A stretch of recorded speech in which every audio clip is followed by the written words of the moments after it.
이란이 사망한 알리 하메네이의 후계자로 차남인 모즈타바 하메네이를 최고 지도자로 선출했다고 발표했습니다.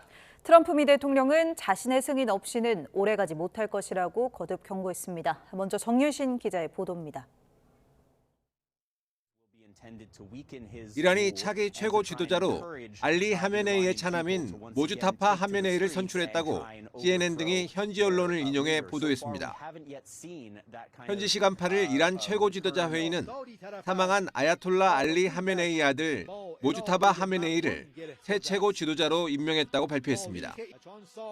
최고 지도자 회의는 성명을 통해 신중하고 광범위한 검토 끝에 아야톨라 세예드 모주타파 하메네이를 이란 이슬람 공화국의 세 번째 최고 지도자로 임명한다고 밝혔습니다. 올해 56살인 모주타바는 아버지의 후광을 업은 실세 인사로 이슬람 혁명수비대와 정보기관 내 영향력이 막강해 미국과 항전 의지를 분명히 할 것으로 보입니다.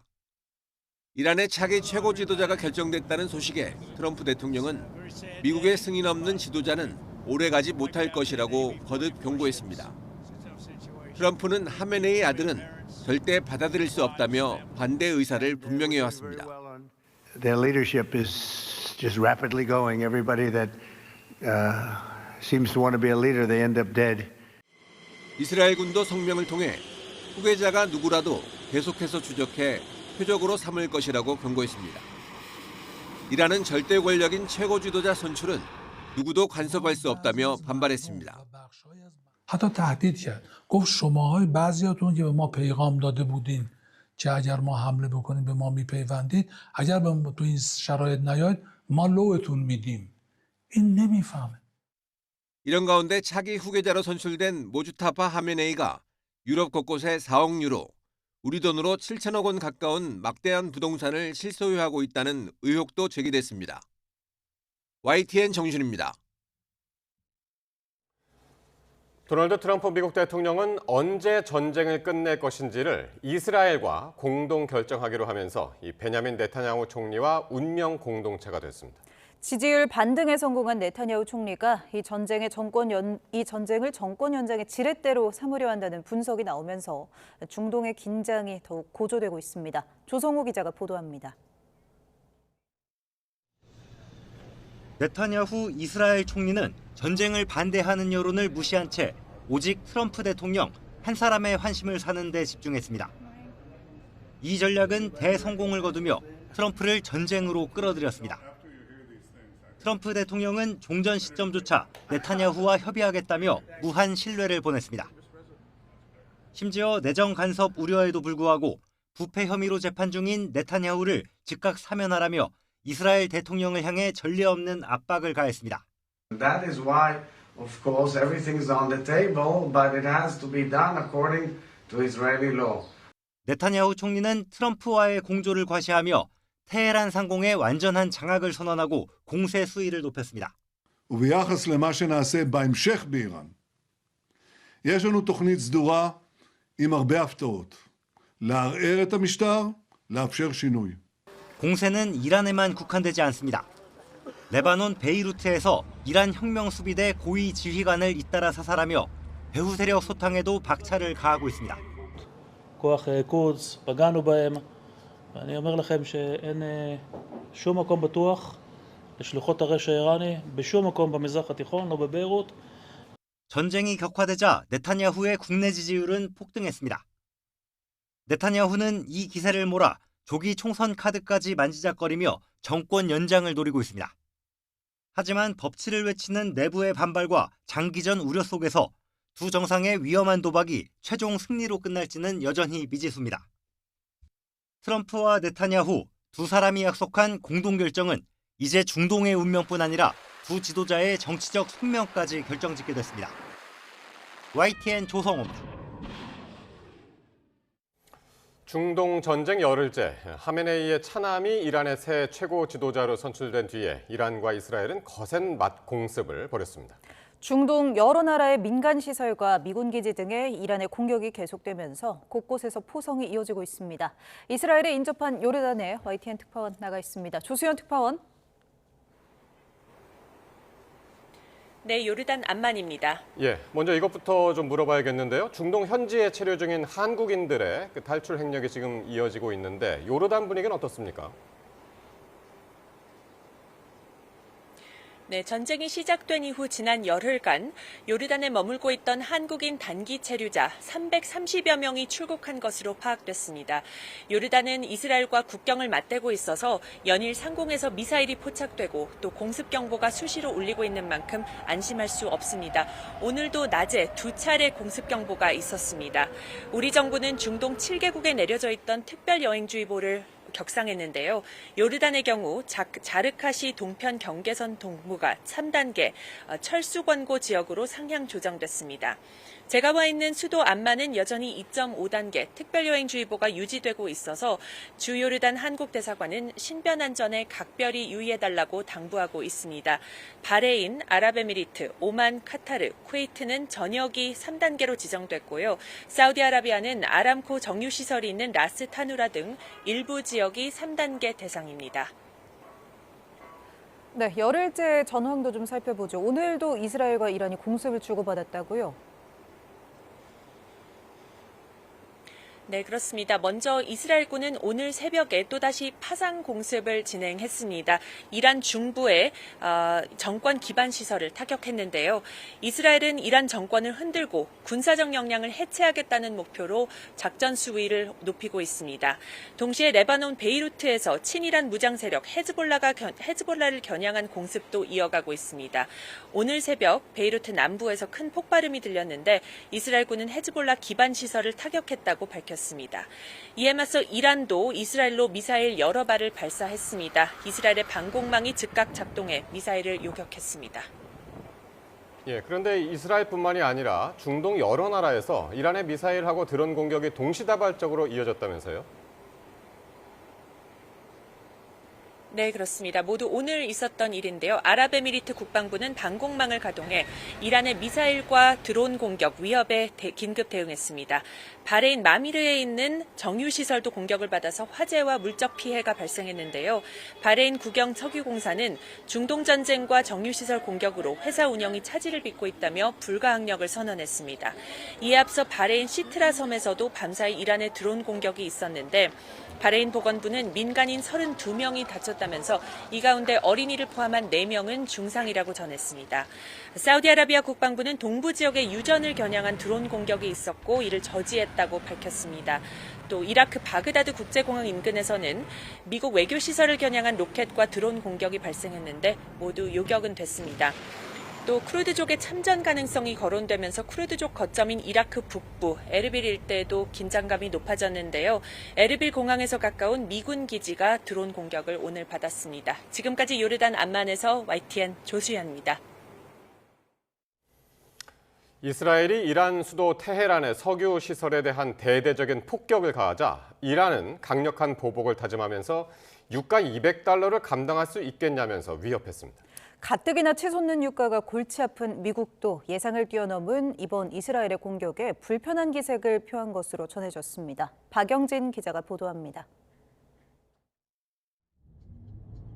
시뻘건 화염과 함께 테헤란의 하늘이 검은 연기와 유독가스로 뒤덮였고 일부 지역에선 기름비가 내렸습니다.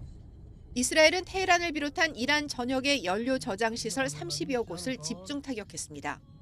이란은 즉각 보복을 다짐했습니다. ایران ما و مملکت ما به این سادگی در مقابل قلدری، در مقابل ظلم، در مقابل تجاوز سرخم نخواهد کرد و نکرده و امکان نداره به این سادگی 공격을 멈추지 않는다면 주변 걸프 국가를 향해 똑같은 공격을 하겠다며 유가 $200를 감당할 수 있다면 이 게임을 계속하라고 경고했습니다. 실제로 이란 정권이 생존을 걸고 싸운다면 에너지 시장에선 최악의 시나리오라는 우려가 이어지고 있습니다. If you look at the scope of the passage and the importance of the passage of the Strait of Hormuz, a continued disruption to flows here would portend 3 times the impact to oil and gas markets that we saw during the oil shocks in the 1970s. 가뜩이나 치솟는 유가가 골치 아픈 미국도 예상보다 거센 이스라엘의 공격에 불만을 드러냈다고 온라인 매체 악시오스가 전했습니다. 미국 정부 관계자는 트럼프 대통령이 이번 공격을 좋아하지 않는다며 석유 시설이 불타는 영상이 휘발유 가격 인상을 연상하게 한다고 당혹감을 표했습니다. 이스라엘의 관계자는 테헤란 석유시설 공격 이후 미국 측의 반응이 대체 뭐 하는 짓이냐에 가까웠다고도 말했습니다. 미국과 이스라엘 간의 첫 불협화음이 드러난 건데 이런 입장 차를 조율하기 위해 제로드 쿠슈너와 스티브 위트코프 특사가 오는 10일 이스라엘을 방문할 예정인 것으로 알려졌습니다. YTN 박영진입니다. 이렇게 장기화되는 중동 사태 여파로 국제 유가가 결국 심리적 저항선인 배럴당 $100를 넘어섰습니다. 150달러까지도 오를 수 있다는 경고가 나오는데 트럼프 미국 대통령은 전쟁만 끝나면 바로 안정될 것처럼 낙관했습니다. 김종욱 기자의 보도입니다. 뉴욕 상품거래소에서 4월 인도분 서부 텍사스산 원유 선물 가격은 전장보다 급등하며 한때 배럴당 $100를 크게 웃돌았습니다. $100를 넘어선 건 2022년 7월 이후 처음입니다. 국제유가 기준인 브렌트유도 런던 선물 거래소에서 $100를 훌쩍 넘어섰습니다. 매일 약 2천만 배럴, 전 세계 석유 공급량의 약 20%가 통과하던 호르무즈 해협 봉쇄와 그에 따른 주요 산유국 저장시설 포화 상태, 생산 대폭 축소가 이어지면서 이미 예견된 상황입니다. 먼저 원유 이동이 사실상 마비 상태입니다. 이란 공습 이후 호르무즈 해협을 지나간 선박은 극소수로 통행량이 90%나 준 것으로 파악됐습니다. 유조선과 원유 저장시설 공격도 잇따르고 있습니다. 이처럼 수출길이 막히다 보니 이라크의 하루 수출량은 지난달 333만 배럴에서 4분의 1도 안 되는 80만 배럴로 확 줄었습니다. 일부 국가는 수출이 곧 완전히 멈출 것으로 예상됩니다. 원유 저장 공간이 크게 부족해진 중동 산유국들은 어쩔 수 없이 본격 감산에 나섰습니다. 이라크 남부 주요 유전 생산량은 이전의 3분의 1 수준인 하루 130만 배럴로 줄어든 것으로 전해졌습니다. 전쟁 상황은 타협 없는 악화일로이다 보니 이달 말이면 $150를 찍을 수 있다는 경고가 나옵니다. 석유 생산량이 3월 내내 낮은 수준을 유지한다면 원유 가격은 2008년과 2022년 최고치를 넘어설 가능성이 큰 것으로 분석됩니다. Gas prices likely continue advancing. Oil prices will likely keep climbing until that oil can move again. 트럼프 미국 대통령은 이란 핵 위협 파괴가 끝나면 급격히 하락할 단기 유가는 안전과 평화를 위한 아주 작은 대가라며 바보들만 다르게 생각할 거라고 주장했습니다. 이란 공격을 성공적으로 매듭 지으면 유가가 떨어질 거라는 그야말로 불투명한 낙관입니다. YTN 김종우입니다. 이런 가운데 중동의 정유 허브 바레인이 이란의 공격을 받고 불가항력을 선언했습니다. 바레인 국영통신에 따르면 바레인 국영석유공사는 9일 이란의 공격으로 정유시설에 화재가 발생함에 따라 불가항력을 선언했습니다. 불가항력은 전쟁 등 통제할 수 없는 외부 요인에 제품 공급 계약 이행이 어려울 때 책임을 면하기 위해 발동하는 조치입니다. 공사 측은 중동에서 지속되는 지역적 분쟁과 최근 발생한 정유시설 공격으로 회사 운영이 차질을 빚고 있다고 밝혔습니다. 중동 사태 이후 전국 주요소의 평균 휘발유 가격이 처음으로 1,900원을 돌파했습니다. 정부가 기름값 안정을 위해 이번 주 최고 가격 지정 방침을 예고하자 정유업계도 상황을 예의주시하고 있습니다. 손효정 기자입니다. 중동 사태로 호르무즈 해협이 사실상 봉쇄되면서 국내 기름값도 아흘의 연속 고공행진하고 있습니다. 빨리 끝날 것 같지 않아서 이번 기회에 종전보다도 더 많은 기름을 넣을 작정입니다. 전국 주유소의 평균 휘발유 가격은 3년 8개월 만에 1,900원을 넘어섰습니다. 경유는 1,920원대까지 치솟았습니다. 이란 공습 직전이었던 지난달 27일과 비교하면 휘발유는 200원, 경유는 300원 넘게 뛰어올랐습니다. 다만 정부가 기름값 상승 속도를 두고 연일 경고에 나서자 오름폭은 한풀 꺾였습니다. 국제 유가 상승의 편승에 민생 물가 안정에 역행하는 행위에 대해서는 엄정하게 대처해 나가겠습니다.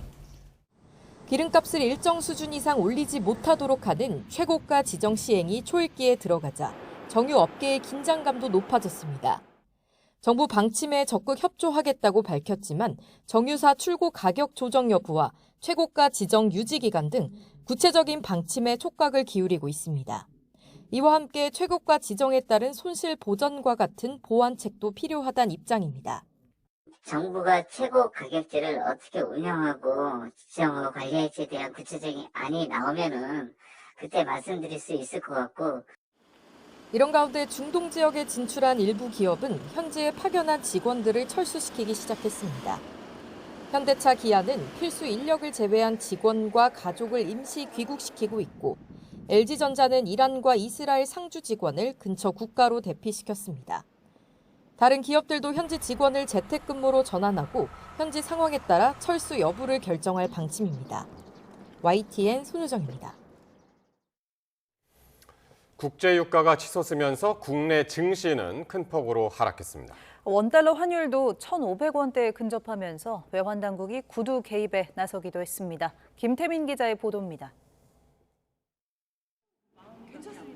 지난주 급등락을 반복했던 코스피는 문을 열기 무섭게 다시 큰 폭으로 하락했습니다. 불과 5분여 만에 프로그램 매매를 일시 정지하는 매도 사이드카가 1시간여 후엔 전체 주식 거래를 잠시 멈추는 서킷 브레이커까지 잇따라 발동됐습니다. 특히 서킷 브레이커는 3거래일 만인데 한 달 안에 2번 발동된 건 지난 2020년 코로나 사태 때가 유일합니다. 이후에도 코스피는 좀처럼 반등하지 못한 채 전장보다 5.96% 급락한 5,251.87로 거래를 마쳤습니다. 외국인이 3조 6천억 원, 기관이 1조 8천억 원어치 주식을 동반 순매도했고 개인이 5조 3천억 원어치를 순매수하며 물량을 모두 받아냈습니다. 삼성전자와 SK하이닉스가 각각 7.8%, 9.5%씩 급락했고 현대차도 8% 넘게 떨어지는 등 시총 상위 종목 대부분이 하락 마감했습니다. 코스닥 역시 4.54% 내린 1102.28로 거래를 마쳤습니다. 한국 시장하고 관련이 깊은 두바이 유가의 급등세가 지속이 되고 있는 부분이 주가 하락폭을 심화시키는 요인으로 작동을 했습니다.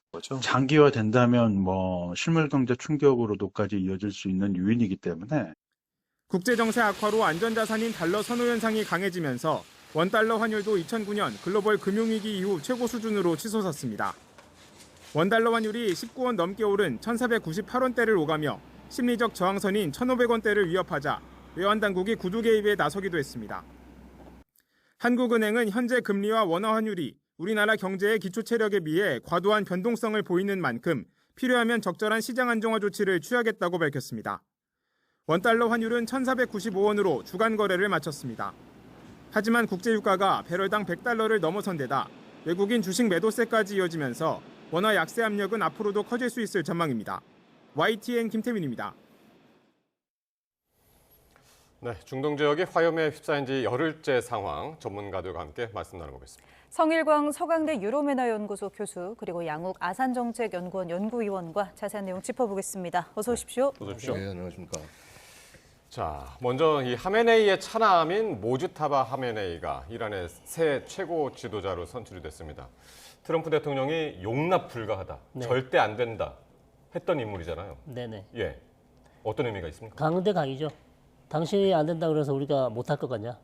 우리는 우리 방식대로 간다. 그리고 아버지를 죽였으니까 아들을 새로 최고 지도자로 내세우면서 우리도 맞불을 놓겠다는 그런 이란의 그런 어떤 결기가 느껴지고요. 다만 이제 무자타바가 어떤 정책을 할지 들리는 소문은 아버지보다 더 강경하다. 또 뉴욕타임즈에서는 또 정반대 분석도 있었어요. 어느 정도 그래도 온건하다. 당신들이 생각하는 것보다는 그렇게 강경하지 않고 중동의 어떤 실용적인 노선을 해온 사우디 MBS 모하마드 빈 살만과 견줄만 하다. 이런 또 분석도 있습니다. 그래서 어느 게 맞는지는 모르겠습니다. 이제 시간이 지나면 어떤 정책을 펼지 지켜보시면 어떤 인물인지 알게 되겠죠. 서방 매체들도 이 하메네이 2세가 집권한다는 게 끝까지 싸우겠다는 의지다 이런 보도를 냈고 정말 정면 도전, 결사항전 이런 의지가 좀 돋보이는 것 같은데요. 어떻게 보세요? 일단은요, 이게 그만큼 긴급한 상황일 수밖에 없었다고 보여집니다. 이란 입장에서. 예, 하메네이가 지금 없어진 상황이고 그것뿐만 아니라 각 그 뭐 혁명 수비대 지휘부 자체가 지금 괴멸이 되면서 사실은 이게 전쟁을 누가 어떻게 끌고 가야 될지조차 모르는 상황이에요. 사실은 이게 이제 참수작전의 위험성인데요. 참수작전을 너무 잘해서 협상할 상대방이 없어지면은 이런 일이 생기기도 합니다. 그러니까 상대방 지휘부가 없잖아요. 협상할 지휘부가. 예. 그 빨리 구성이 안 되니까 혼란이 되면서 전쟁이 되려 더 커지는 이런 일도 일어날 수가 있어요. 그래서 원래 2차 세계대전 같은 때도 보면 뭐 히틀러 제거 작전을 뭐 많이 이런저런 데서 시도를 한다라고 얘기했는데 이제 그 국가적 차원에서 이 부분을 좀 이렇게 별로 진지하게 접근하지 않은 게 야 그렇게 해서 나중에 전쟁 뒤에 이제 휴전을 하거나 서로 협상을 하는 게 도대체 누구랑 어떻게 얘기할 건데 예. 뭐 이제 뭐 이런 얘기가 있었습니다. 근데 이제 뭐 이게 뭐 반드시 뭐 그런 사태에 해당한다 해당하지 않다 참수작전이 잘못됐다 이런 말씀을 드리는 것이 아니라 지금 어떻게 보면 참수작전을 잘 수행했음에도 불구하고 되려 더 이 전쟁이 혼란으로 가는 그런 모습을 우리가 볼 수 있다고 말씀을 드릴 수가 있겠고요. 자, 어쨌거나 이란 입장에서는 기본적으로 어떻게 보면 좀 정당성이 좀 떨어질 수도 있는 인물입니다. 어떤 의미에서 보면은요. 일단 외부적으로 봤을 때는 누구지? 하면서 잘 모르고요. 물론 내부 권력 안에서는 굉장히 실세였고 뭐 그림자 실세라고도 하고 뭐 어떻게 보면 문고리 권력 같은 그런 역할을 한 건데요. 자, 그럼에도 불구하고 자, 이 사람을 곧바로 이렇게 뭐라고 그럴까? 이 차기 지도에서 선출됐다고 하니까 당장 혁명수비대에서 곧바로 지지 의사를 적극적으로 보냈단 말이죠. 결국 뭐냐면 이 인물이 결국 이 모주타바가 소위 신정 권력 네트워크와 그다음에 혁명수비대의 그 무력을 연결하는 접점에 있는 가장 적합한 인물로 판단이 됐기 때문에 결국 선정이 된 게 아닌가 이렇게 생각이 됩니다. 문고리 권력이라는 말씀도 하셨습니다. 그만큼 이제 그 이란 내부에서는 이제 지도부 내부에서는 이제 실세로 그렇죠. 통하는 인물이 아닐까 싶은데 네. 하메네이가 생전에 그러니까 죽은 하메네이가 생전에 세습은 반대해왔다고 그러고 있고요. 네. 그러니까 워낙 지금 성 교수께서 이제 중동 전문가시니까 여쭤보면은 1979년 이슬람 혁명 이후에 부자 세습은 이제 처음이라면서요, 이게? 그렇죠. 부자 세습. 최고 지도자를 부자 세습한 거는 뭐 없죠. 있을 수가 없죠. 예. 왜냐하면 1대 최고 지도자는 아야톨라 호메인이고요. 89년에 사망하고 바로 지금 알리 하메네이가 2대 최고 지도자로 됐죠. 뭐 전혀 뭐 친척 관계도 아니죠. 근데 지금 아들이 바로 부자 세습을 하게 됐어요. 그래서 이게 상당히 지금 문제가 될 수 있어요. 지금은 전쟁 중이니까 이란 국민들이 아무 얘기를 안 하고 있지만 뭐 사실 아버지가 반대했다는 얘기도 있고 아버지가 또 미리 뽑았다는 얘기도 있어요. 그러니까 지금 상당히 지금 상반되는 보도들이 많습니다. 그래서 이게 사실 2024년에도 이란 정권 신문에서는 이미 비밀리에 모자타바가 최고 지도자로 선출이 됐다. 이런 보도도 있었어요. 당연히 이란 내에서는 공개를 못했죠. 왜냐하면 반대가 심하기 때문에. 자, 그래서 지금 들리는 얘기는 거리에서 지난 1월달에 반정부 시위 때는 알리 하메네이에게 죽음이라는 구호였는데 지금 구호가 바뀌었답니다. 무자타바에게 죽음이라는 구호가 지금 조금씩 들리기 시작했다는 거거든요. 그럼 이미 지금 반감이 많다는 거예요. 이란 국민들 중에서는 왜? 1979년 혁명 이후에는 왕정을 무너뜨리고 혁명을 했으면 지도자는 세습을 하면 안 된다는 거예요. 이게 왕정도 아니고 왜 세습을 하냐는 거예요. 근데 이런 금기를 깨고 지금 모자타바가 됐기 때문에 향후 뭐 전쟁이 어떻게 될지 모르겠습니다만 뭐 이란이 이 전쟁에서 살아남더라도 이란 국민들이 상당히 이 부분에 대해서 문제 삼을 가능성도 충분히 있다고 봅니다. 네, 이런 상황에서 트럼프도 이제 미국의 승인을 받지 못한 지도자는 오래가지 못할 것이다 이렇게 경고를 했고 이스라엘도 뭐 마찬가지입니다. 후계자가 누구든 표적으로 삼는다 이런 이야기를 했었는데 과연 또 이제 참수작전에 또 나설 가능성이 있을까요? 물론 있죠. 그러니까 기본적으로 지금 이 전쟁의 흐름을 보고 계시면은요, 미국과 이스라엘 간에 서로 굉장한 분업이 이루어지고 있는 부분을 볼 수 있습니다. 북부 지역의 공습과 그 다음에 특히 참수 작전, 그러니까 지도부 주요 인물 제거는 이스라엘이 담당하고 있어요. 그래서 사실은 그래서 우리가 굉장히 재밌는 장면을 목격한 게 재밌다는 표현이 좀 죄송합니다. 하지만 좀 약간 독특한 장면을 목격을 한 것이 트럼프가 우리가 뭐 차기 지도자로 뭐 이런 걸 생각하고 있었는데라고 얘기하다가 금방 있다가 근데 죽어서 뭐 딴 사람을 찾아봐야겠다. 그건 뭐냐면은 미국도 솔직히 이 참수 작전 제거하고 하는 거에 있어서 자기의 의사가 100% 반영된 채로 진행되는 건 아니다. 거의 이스라엘이 자동적으로 수행을 하고 있다라고 봐야 될 것이고요. 자, 그렇게 해서 당연히 그러면 이스라엘은 특히나 강경파로 보이는 이 모즈다바를 그냥 내비두진 않을 겁니다. 자, 그런데요, 한 가지 이제 차이가 뭐냐 하면은요. 자, 이미 지금 이란은 참수 작전 공격을 당했단 말이죠. 자, 그러면은 이제 자신들이 얼만큼 은닉하고 분산하는 게 중요한지를 누구보다 중요하게 깨달았을 겁니다. 아마 지금 그때 그 참수 작전을 왜 당했는지 그 정보가 어디서 샜는지 역산하는 작업들도 했을 거고요. 나름 만약에 휴민트가 침투해 있는지 아니면 사이버나 이런 걸 통해 가지고 자기들을 정탐을 했는지 이런 정보에 대해서 이제 소위 카운터 인텔리전스, 방첩 같은 것들을 같이 수행을 하고 있을 겁니다.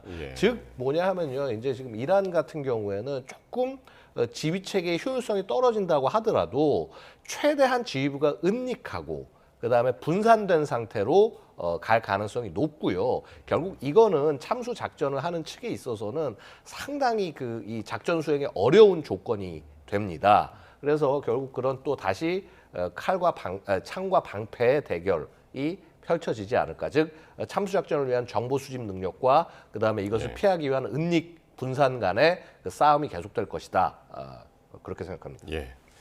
자, 중동 전쟁이 이제 열흘째를 맞았습니다. 이제 어제부터 이제 계속 방송에 나오는 것이 이스라엘이 이란의 연료 저장 시설을 공급을 했습니다. 테헤란에 있는 수도에 있는. 그러면서 정말 까만 그 구름이 이제 위로 올라오고 불길이 치솟고 또 기름비가 내렸다고 하는 이야기도 들려오고 에너지 시설을 타격한 이유는 뭘까요, 이스라엘이? 자, 에너지 시설은 기본적으로 전쟁을 벌이는 국가 간의 에너지 시설은 어찌 보면 지극히 당연하다. 왜냐하면 혁명 수비대가 어떻게 전쟁을 준비하고 로켓을 탄도미사일을 세우고 이동을 하고 필요한데 다 정유 시설이 필요하거든요. 기름이 필요하단 말이에요. 자, 그렇다면 전쟁을 하고 있는 국가가 상대방의 전력시설, 기관시설, 도로, 항만 이거는 기본적입니다. 그렇기 때문에 저는 이게 무슨 자연재해를 만들기 위해서 일부러 정유시설을 공격했다. 전혀 그렇지 않죠. 당연히 이란의 정유시설은 너무나 소중한 시설이고 또 이것을 이용해서 계속 전쟁을 이어가야 되는 필요가 있는 수비대를 약화시킬 수 있는 가장 약점이라고 할 수 있거든요. 그렇기 때문에 이스라엘은 당연히 공격을 했고요. 추후에도 아마 여기에 대해서 공격을 할 텐데 문제는 미국이 반대를 하고 있어요.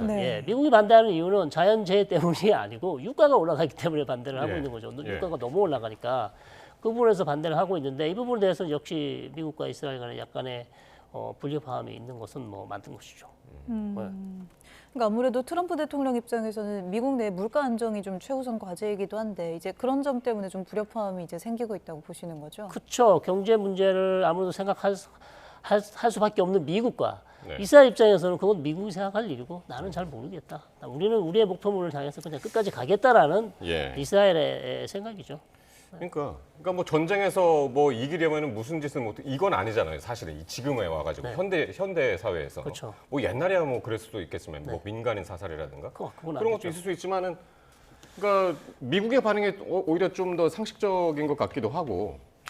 글쎄요, 기본적으로는 미국 입장에서는 이 전쟁이 지금 확대되는 듯한 외양은 최대한 피해야 될 겁니다. 그리고 사실은요, 지금 이제 이 전쟁의 흐름을 한번 좀 짚어보면은요, 이 소위 이 에픽 퓨리 작전이 설계된 모습을 보고 있으면은, 자, 기본적으로는 궁극적 목표 중에 하나는 이란의 핵시설을 핵 개발 능력을 제거하는 것이지만요. 굉장히 단기 목표이자 중요한 목표 중에 하나는 이란의 군사력 자체를 무력화시키는 거에 중점을 두었단 말입니다. 그래서 개전한 이후의 모습을 보고 있으면은요. 자, 이 작전 거의 한 1일차, 2일차 내에 그 방공망을 제압을 했고요. 그러니까 방공망을 제압해야지 그다음부터 마음대로 폭격을 하니까 2일차부터는 본격적으로 전략적 표적에 대한 폭격을 가합니다. 그래서 뭐 이미 첫날도 이루어졌긴 했습니다만은 지휘부에 대한 공격, 그다음에 미사일 발사 시설, 미사일 부대들, 그다음에 드론 관련된 이것들을 공격하고 자 그것이 어느 정도 정리가 되면서 또 동시에 일어난 것이 해군 함정들을 공격을 합니다. 그래서 어찌 보면은 가장 위험한 것 중에 하나인 잠수함들까지도 대부분 격침을 시켰단 말입니다. 그래서 그게 이미 작전한 지 6일차, 7일차에 거기까지 갔어요. 그리고 이제 아시다시피 한 7일차 정도부터는 이란의 군사 인프라를 공격을 했단 말입니다. 이미 인프라 공격 단계가 되면은요, 군사 표적은 다 공격을 해서, 그러니까 소위 군사 작전으로 항공 공습으로 없앨 수 있는 대표적인 군사 표적들은 다 제거를 했다는 소리입니다. 그런 상황이기 때문에 사실 미국은요, 지금 이거를 정리하고 싶어하는 국면이에요. 정리하고 싶은 국면인데 지금 뭐 정유시설이라서도 이겠지만은 달리 얘기하면 지금 수도에 대한 공격을 한 거 아닙니까? 그것도 민간인들이 옆에 있는 그런 시설에 대한 공격이고요. 이거는 확전 일로로 가는 거가 되는 거거든요. 그래서 미국 입장에서는 당연히 이거 지금 뭐 하는 짓이냐라는 소리를 할 수밖에 없다는 거죠. 그러니까 어제도 나온 얘기가 이란에 대한 엄청난 타격이 있을 것이다라고 미국이 이야기를 했고 예고를 했고 바로 몇 시간 뒤에 이 정유시설 타격이 있었단 말이에요. 이스라엘이 공격하는. 그래서 그때까지만 해도 이거 둘 서로 짠 거 아니냐? 그건 아니죠. 그랬는데 공격을 하니까 미국이 노발대발한다는 거예요. 이거는 어떻게? 그러니까 미국은 사실 정유시설 공격을 원하지 않았던 것 같아요. 지금 뭐 일단 지금 드리는 말씀이지만 만약에 원했다면 저렇게까지 노발대발할 이유가 없죠. 상당히 불쾌감을 표시하고 미국 관리가 상당히 이스라엘에 대해서 지금 세계 경제가 어려운 상황에서 정유시설까지 그렇게 공격하는 것은 바람직하지 않다, 이런 여러 가지 표현을 했단 말이에요. 아니면 짜고 치는 고스톱일 수도 있겠지만 제 생각엔 그럴 것 같지는 않습니다. 그래서 미국 쪽에서 상당히 이 부분에 대해서는 불쾌해하고 있기 때문에 좀 이스라엘 측이 좀 많이 나갔다. 좀 단독으로 정유시설을 공격했기 때문에 아마 추가적인 공격은 미국하고 아마 논의를 해야 될 거예요. 한 30곳 정유시설. 30곳을 때렸어요.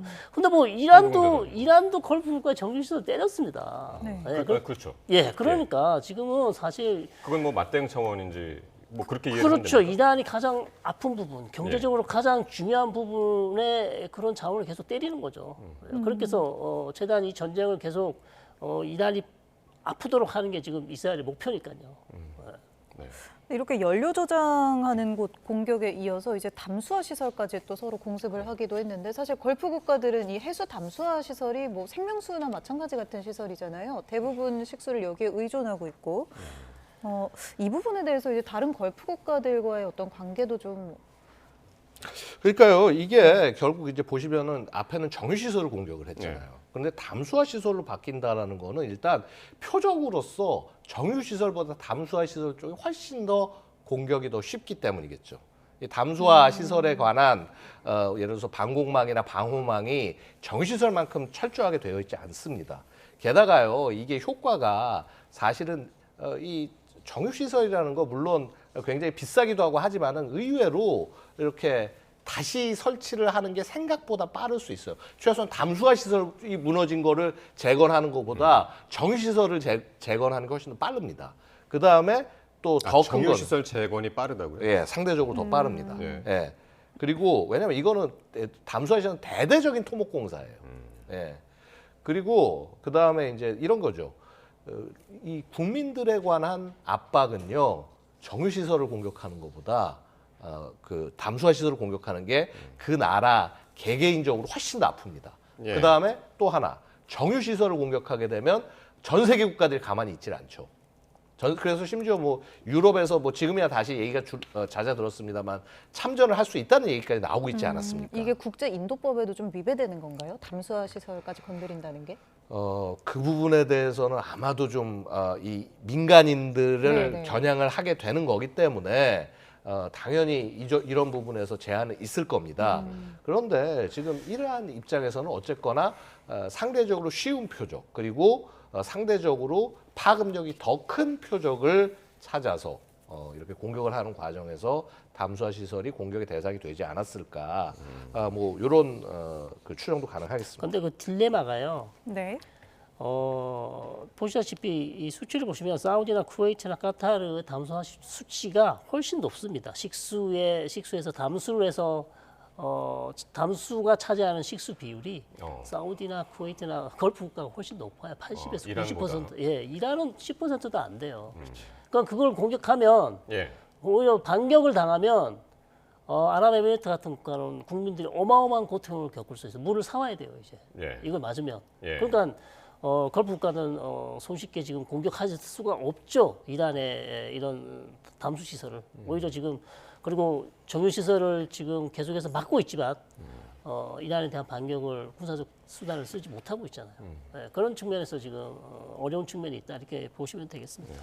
어쨌든 그 민간인들 피해가 이제 그쪽으로 이제 더 확산이 돼가지고 그렇죠. 저희들로서 이제 걱정할 수밖에 없는 그런 상황인데 어쨌든 지금 이란이 중동에서 이제 레이더 시설하고 뭐 방공 시스템을 이제 집중 공격을 하고 있는데 이게 굉장히 정밀하게 타격을 했나 봐요. 그래서 이제 왜 어떻게 이렇게 할 수가 있지 보니까 러시아가 배경에 있다. 그럴 수 있는 겁니다. 지표를 찍어준 거죠. 인공위성이나 다양한 어떤 위성 사진 이런 것들로 이란에게 좌표를 찍어주면 그 좌표에 맞게 탄도미사일을 쏘거나 아니면 드론을 쏘거나 아니면 수락미사일을 쏴서 정확하게 맞추는 방식이죠. 그러니까 기존에 할 수 없었던 건데 그 러시아가 그런 방식으로 지금 이란을 돕고 있다는 거죠. 원래 중국 바이두 위성을 이란이 쓰고 있었죠. 그렇죠. 쓰고 있습니다만 중국도 아마도 그런 비슷한 부분에서 많이 도와줬을 것인데 최근으로 나온 보도는 러시아가 정확하게 많은 것을 도와줬다라는 얘기가 있어요. 그래서 트럼프 대통령이 상당히 이 부분에 대해서도 러시아 쪽에도 경고를 했죠. 계속 이렇게 도와주면 안 된다라고 그렇게 얘기를 했습니다. 그러니까 특히 이제 러시아하고 뭔가 푸틴하고 트럼프 관계는 약간 이런 관계는 아닌 것 같았는데 어쨌든 러시아가 지금 도와주는 셈이 됐어요. 이란을 직접적으로. 그러니까요. 사실 뭐 이게 러시아와 그 이란 간의 협력 관계는요. 이미 우리가 러시아 우크라이나 전쟁 초기부터 확인을 했습니다. 오죽하면은 이제 러시아가 자기들이 급한 상황이 되니까 이 샤헤드 136 드론 같은 것들 136, 131 계란 원투라는 이름으로 그러니까 일단 러시아에 수출을 하고요. 그다음에 러시아에 생산 설비까지 이렇게 판매를 하는 그런 모습을 보이지 않습니까? 그다음에 뭐 심지어 탄도미사일도 일부 팔았던 걸로 알려지고 있어요. 자, 그 정도의 협력을 하는 국가이기 때문에 반대로 이란에서 이렇게 자기들이 힘든 상황이 됐을 때 러시아에게 뭔가 요구를 할 수밖에 없는 겁니다. 이제 원래 그 이 이란을 지키는 주요한 방공 시설 중에 하나가 S-400 그 이제 미사일 뭐 러시아제 미사일 방어 체계지만 뭐 스텔스기까지도 뭐 탐지해서 격추할 수 있다. 물론 허망하게 무너지긴 했습니다만은요. 그것도 있고요. 그다음에 원래 지금 이제 이란이 그렇게 도와준 대가로 수호이 35라고 하는 러시아 최신의 전투기를 받기로 돼 있었는데 지금 러시아 전쟁하잖아요. 지금 거기 줄 전투기가 어디 있습니까? 그럼 지금 이란 입장에서는 러시아에게 야, 뭐라도 좀 줘. 우리가 그동안 한 거에 대해서 너희들이 준 게 뭐가 있냐. 뭐 이런 과정에서 정보 제공도 됐을 가능성이 있는데 그런데 이제 이게 지금 한 가지 말씀드리고 싶은 건요. 러시아가 그렇게 지금 이 이란에 전념을 할 만큼 그렇게 자기네들도 정보망이나 이런 것들이 여유로운 게 절대 아닙니다. 그래서 뭐 이게 분명히 정보 제공이나 이런 게 있을 수 있겠지만은 한계는 어느 정도는 존재하지 않을까 이렇게 말씀드릴 수 있겠습니다. 네. 중동 전쟁 여파로 이제 국제 유가가 배럴당 $100를 넘어섰습니다. 또 한때는 $120에 육박하기도 했는데 이렇게 $100 선을 넘은 게 2022년 이후 처음이라고 해요. 이 정도면 얼마나 심각한 상황인 겁니까? 뭐 다 느끼시잖아요. 지금 저기 휘발유 값이 2,000원 가까이 올라가는 그런 상황이기 때문에 이거는 뭐 어떻게 설명하기도 힘든 어마어마하게 지금 충격인데요. 문제는 지금 이게 여기에 그치지 않는다는 게 문제죠. 앞으로 더 올라갈 수 있다는 게 지금 더 지금 $150도 얘기가 나오던데. 그렇습니다. 더 올라갈 수 있다는 게 문제인데 왜냐하면 호르무즈 해협을 빨리 봉쇄를 풀지 않으면 원유를 가져올 수가 없습니다. 자 그렇다면 우리가 뭐 비축량이 있기는 하지만 그걸 언제까지 비축량을 믿고 뭐 한 달, 두 달을 버틸 수 있겠습니까? 사실 상당히 어려운 상황이거든요. 자, 그렇기 때문에 저는 호르무즈 해협이 만약에 빨리 봉쇄가 풀리거나 아니면 전쟁이 빨리 끝나거나 여러 가지 지금 중요한 이런 일들이 일어나지 않는다면 사실상 뭐 150달러는 뭐 거의 예정돼 있는 것이고. 국제유가가 지금 호르무즈 해협 말씀하셔가지고 이제 계속 오르는 것이 이제 거기서도 이제 수출을 해야 되는데. 그렇죠. 생산을 하는데 수출을 못하니까 계속 저장고는 저장고는 꽉 찼죠. 꽉 찼고. 그러니까 감산할 수밖에 감산을 없죠. 하고. 감산하면 쿠웨이트가 감산하니까 유가는 계속 오르는 거죠. 유가는 계속. 네, 증산을 할 국가가 없잖아요. 전부 예. 다 지금 수출항으로 기름은 한정돼. 예. 이미 저유고에 꽉 차 있는데 밖으로 나가야 되는데 나갈 수가 없으니까 더 이상 생산할 수가 없습니다. 그러니까 중동산 그 석유가 밖으로 못 나가니까 러시아가 오히려 그 기회로 그렇죠. 예, 러시아 제재도 미국에서 좀 풀어주고 있고 네. 그러면 조금 유가가 좀 떨어질지는 모르겠습니다. 그러나 가장 이익을 본 국가는 지금 오히려 푸틴이다라는 그런 얘기가 나올 정도로 상당히 지금 어려운 상황이에요. 근데 이런 에너지 위기가 전 세계적으로 이걸 타격을 받고 있잖아요. 네. 전쟁을 직접 치르지 않더라도. 네. 이게 전쟁 양상을 바꿀 수 있을까요? 이런 상황이? 아무래도 영향이 안 갈 수는 없겠죠. 영향이 안 갈 수는 없고요. 일단은 이제 확전 단계가 되는 것을 두려워하게 될 겁니다.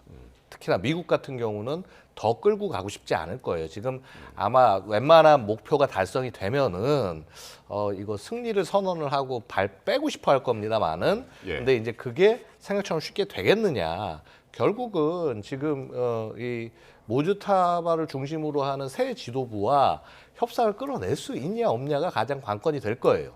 자, 그런데 지금 이제 반면에 또 이스라엘은 또 이 모즈타바를 없애려고 할 거란 말이죠. 네. 그러니까 이게 굉장히 골치 아픈 상황입니다. 어떻게 보면. 그래서 한쪽에서는 이스라엘은 최대한 하여튼 강경한 거는 없애고 다음으로 가자라고 얘기를 하고 근데 여기랑이라도 딜을 하지 않으면 전쟁은 계속 늘어지게 되고 자 이런 그 모습들이 좀 나오지 않을까. 그래서 이게 바로 미묘한 미국과 이스라엘 간의 균열 어떻게 보면 이렇게 균열이라고 표하긴 뭐하지만 입장차 커다란 입장차인 거고 이거를 아마 조율을 하기 위해서 이 특사단이 가서 얘기를 해야 되는 것이 아닌가 생각이 듭니다. 말씀 들어볼수록 이게 역학관계가 좀 복잡하게 엮여 있어서 이 트럼프 대통령이 SNS에 저런 말 했잖아요. 화면에 뭐 나온 것처럼 뭐 핵위협 시설만 제거하면 금방 떨어진다. 이건 단기적인 상승이다. 이런 말 했는데 그 말이 점점 좀 믿음이 안 가네요. 말은 쉽게 할 수 있죠. 네. 근데 핵위협이라는 게 정확히 뭔지도 잘 모르겠고요. 네. 그게 언제 사라질지도 잘 모르겠어요. 핵위협이라는 게 무슨 지금 450km 60% 이상 농축한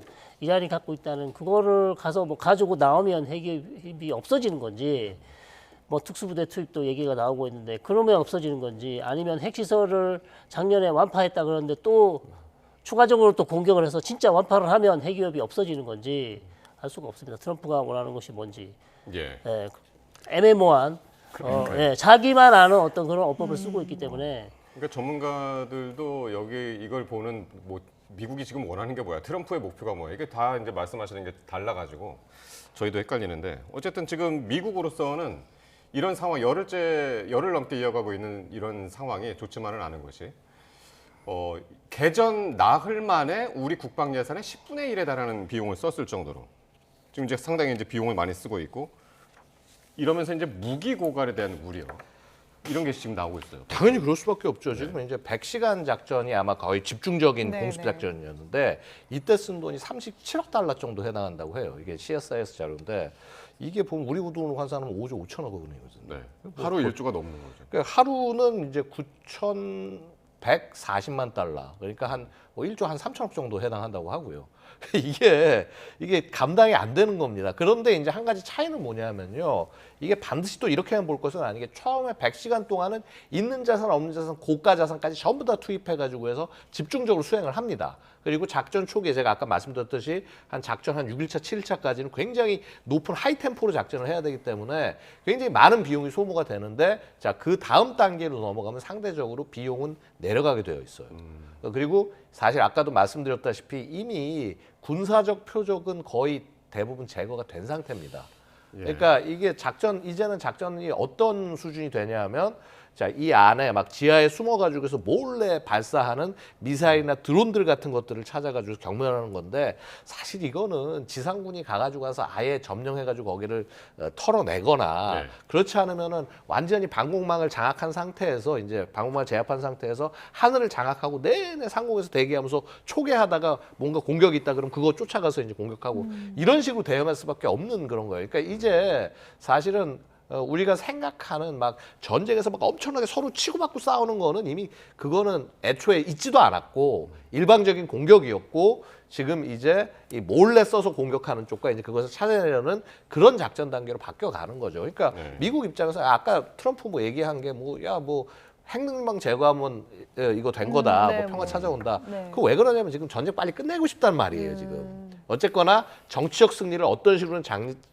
이렇게 정리를 한 다음에 빨리 이게 퇴출을 하려고 하는 게 네. 미국 쪽의 속내가 아닌가 생각이 돼요. 그러니까 미국도 지금 어느 정도는 출구 전략을 슬슬 찾아야 되는 시점인데 이란 초등학교 공습했던 영상이 이게 공개되면서 또 논란이 좀 큽니다. 이 영상에서 토마호크 미사일이 등장했다고 하는데 이게 미군의 주력 무기잖아요. 그래서 그렇죠. 이 미군 소행이라는 분석이 좀 나오는 것 만약에 같아요. 토마호크가 맞다면 사실상 부정할 수 없는 확실한 증거가 되겠죠. 미국에서는 계속해서 우리가 아니라고 얘기를 했고 오히려 이 초등학교 근처에 해병수비대 시설이나 군 시설이 있었고 그쪽에서 대응하다가 잘못 쏴서 오히려 학교에 떨어졌기 때문에 우리하고 상관이 없다고 얘기를 했지만 만약에 지금 이 증거 즉 토마호크 미사일이 맞다면 이건 미국만이 쓰는 미사일이지 않습니까? 자 그렇다면 이거는 미국의 오폭 실수라고 볼 수밖에 없는 것이죠. 그러니까 트럼프 대통령은 이건 이란 소행이다.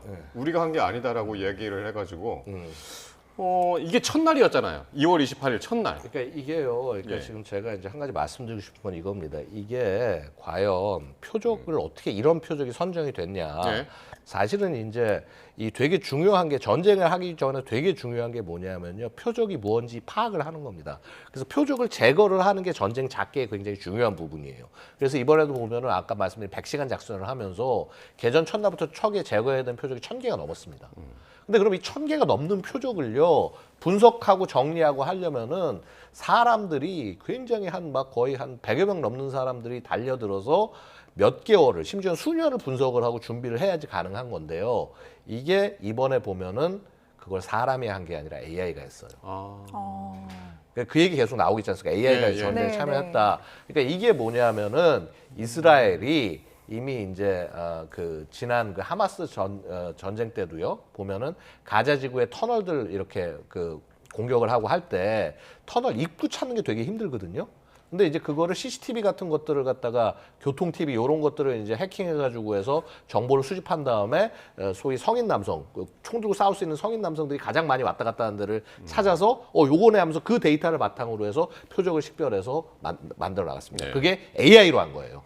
이번에도 마찬가지로 이 이란 내 표적을 식별을 하는데 이스라엘이 기본 정보를 굉장히 많이 제공을 했을 거고요. 그 과정에서 AI를 썼을 거고 그 다음에 뭐 미국도 아마 AI를 썼다라고 얘기하는데 이스라엘만큼 집중적으로 썼는지는 잘 모르겠습니다. 어쨌거나 이 표적 식별이 근처에 해군 기지 있다고 그랬잖아요. 그러면 뭔가 이 AI가 판단을 잘못해서 이게 표적이네. 여기 사람들 많이 왔다 갔다 하니까 이거 표적이다라고 한 거를 그냥 제대로 확인을 하지 않고 공격을 하다가 일어난 사고일 수 있어요. 자 이렇게 되면 이거 책임을 누가 어떻게 져야 될 거냐. 그러니까 아니 하다못해 교통사고도 뭐 자율주행으로 하다가 뭐 사고가 났다고 해서 운전자가 책임이 없는 게 아니잖아요. 그렇죠. 어쨌든 뭐 AI로 했건 뭐로 했건 이게 만약 미국의 소행이라면 결국에는 미국의 소행이라면 이게 국제적으로도 상당히 여론이 안 좋아질 것 같은데. 그렇죠. 이거는 미국이 소행이 맞다면 뭐 의도적으로 하지 않았지만 미국이 소행이 맞다면 전쟁 범죄로 갈 수도 있죠. 전쟁 범죄. 민간인 시설에 대한 어떤 공격이 있기 때문에 예를 들어서 이스라엘이 가자 지구에서 많은 사람들이 이와 비슷한 사례로 죽는 경우가 많단 말이에요. 그런 건 대부분은 이제 전쟁 범죄로 갑니다. 그런데 상당히 이제 이 부분은 이거는 그러니까 전쟁이 끝나더라도 문제가 될 것 같은데 이거는. 뭐 이제 계속 문제가 되겠죠. 그런데 네. 이제 또 달리 얘기하면요. 이런 오폭 공격을 가장 많이 한 국가 중에 하나가 이스라엘입니다. 그런데 그렇죠. 이스라엘 우리가 여태까지 전쟁 범죄로 처벌된 적이 있습니까? 사실 가자지구 사태 때도 이스라엘은 늘 거센 비난을 많이 받았잖아요. 여기는 AI 의존하고 하다 보니까 이때도요. 그러니까 100%가 아니었어요. 그게 그 표적이 그러니까 최소한 한 뭐 7, 8% 정도 이상은 틀렸어요. 표적이. 그래서 엉뚱한 사람들이 희생이 됐습니다. 그래서 분명히 이런 부분들은 그래서 우리가 AI를 함부로 믿고 함부로 신뢰를 하면 안 되는 이유가 사실은 여기에 있다라고 말씀을 드릴 수 있겠고요. 뭐 이거를 뭐 전쟁 범죄 차원에서 접근을 하기 위해서는 굉장히 더 많은 요소들이 고려가 될 수밖에 없다고 말씀드리겠습니다. 예. 자, 이제 이스라엘 기자들이 이걸 많이 물은 모양이에요. 트럼프 대통령한테 이란 전쟁 종식 문제를 네타냐후 총리하고 이제 상의를 하겠냐, 뭐 이렇게 물었던 것 같아요. 그랬더니 상의하겠다라고 했는데 네. 어떻게 들으셨습니까? 요거는 요 질문에 요 질문에 저희를 제가 설명을 드릴게요. 예. 왜 이스라엘 기자들이 이런 질문을 하냐면 네. 지난 작년 6월이었죠. 이스라엘하고 이란하고 전쟁이 끝날 때 12일 전쟁이었죠. 12일 전쟁이 끝날 때 전혀 이스라엘하고 사이가 안 되고 트럼프 대통령이 그냥 마음대로 휴전, 그 양측이 다 휴전을 따라갔었어요. 그러니까 네. 이스라엘은 뭐 대충은 감은 들었겠죠. 무슨 언지는 들었겠지만 전혀 대비가 없는 상황에서 휴전이 됐고요. 이스라엘은 뭐 트럼프가 하라니까 할 수밖에 없었고, 더군다나 휴전이 지나고 나서 이란 쪽에서 이스라엘로 미사일을 한 방 더 쐈어요. 근데 거기에 대해서 이스라엘은 끝내고 싶지 않았군요, 그러면. 그렇죠. 근데 왜냐하면 휴전이 끝났는데 이스라엘 이란 쪽에서 한 발을 쐈기 때문에 거기에 대응해서 이스라엘이 전투기가 날아갔어요. 한 20대가 테헤란으로. 예. 그런데 그걸 트럼프 대통령이 들었어요. 그 전화기를 들고 호통을 쳤습니다. 욕까지 하면서 뭐 하는 짓이냐. 지금 내가 휴전하라고 얘기하지 않았니? 트럼프는 그때만 해도 전 세계적인 평화 전도사였죠. 예. 그런데 휴전하라. 그래서 전투기가 테헤란을 공습을 하지 못하고 그냥 저기 숲에다가 폭탄을 던지고 그냥 돌아갔습니다. 자, 이런 경우가 있기 때문에 이스라엘 기자들은 이번에도 그러면 그런 식으로 우리하고는 전혀 상관하지 않고 트럼프 대통령이 목적만 달성하면 전쟁을 중단하실 건가요?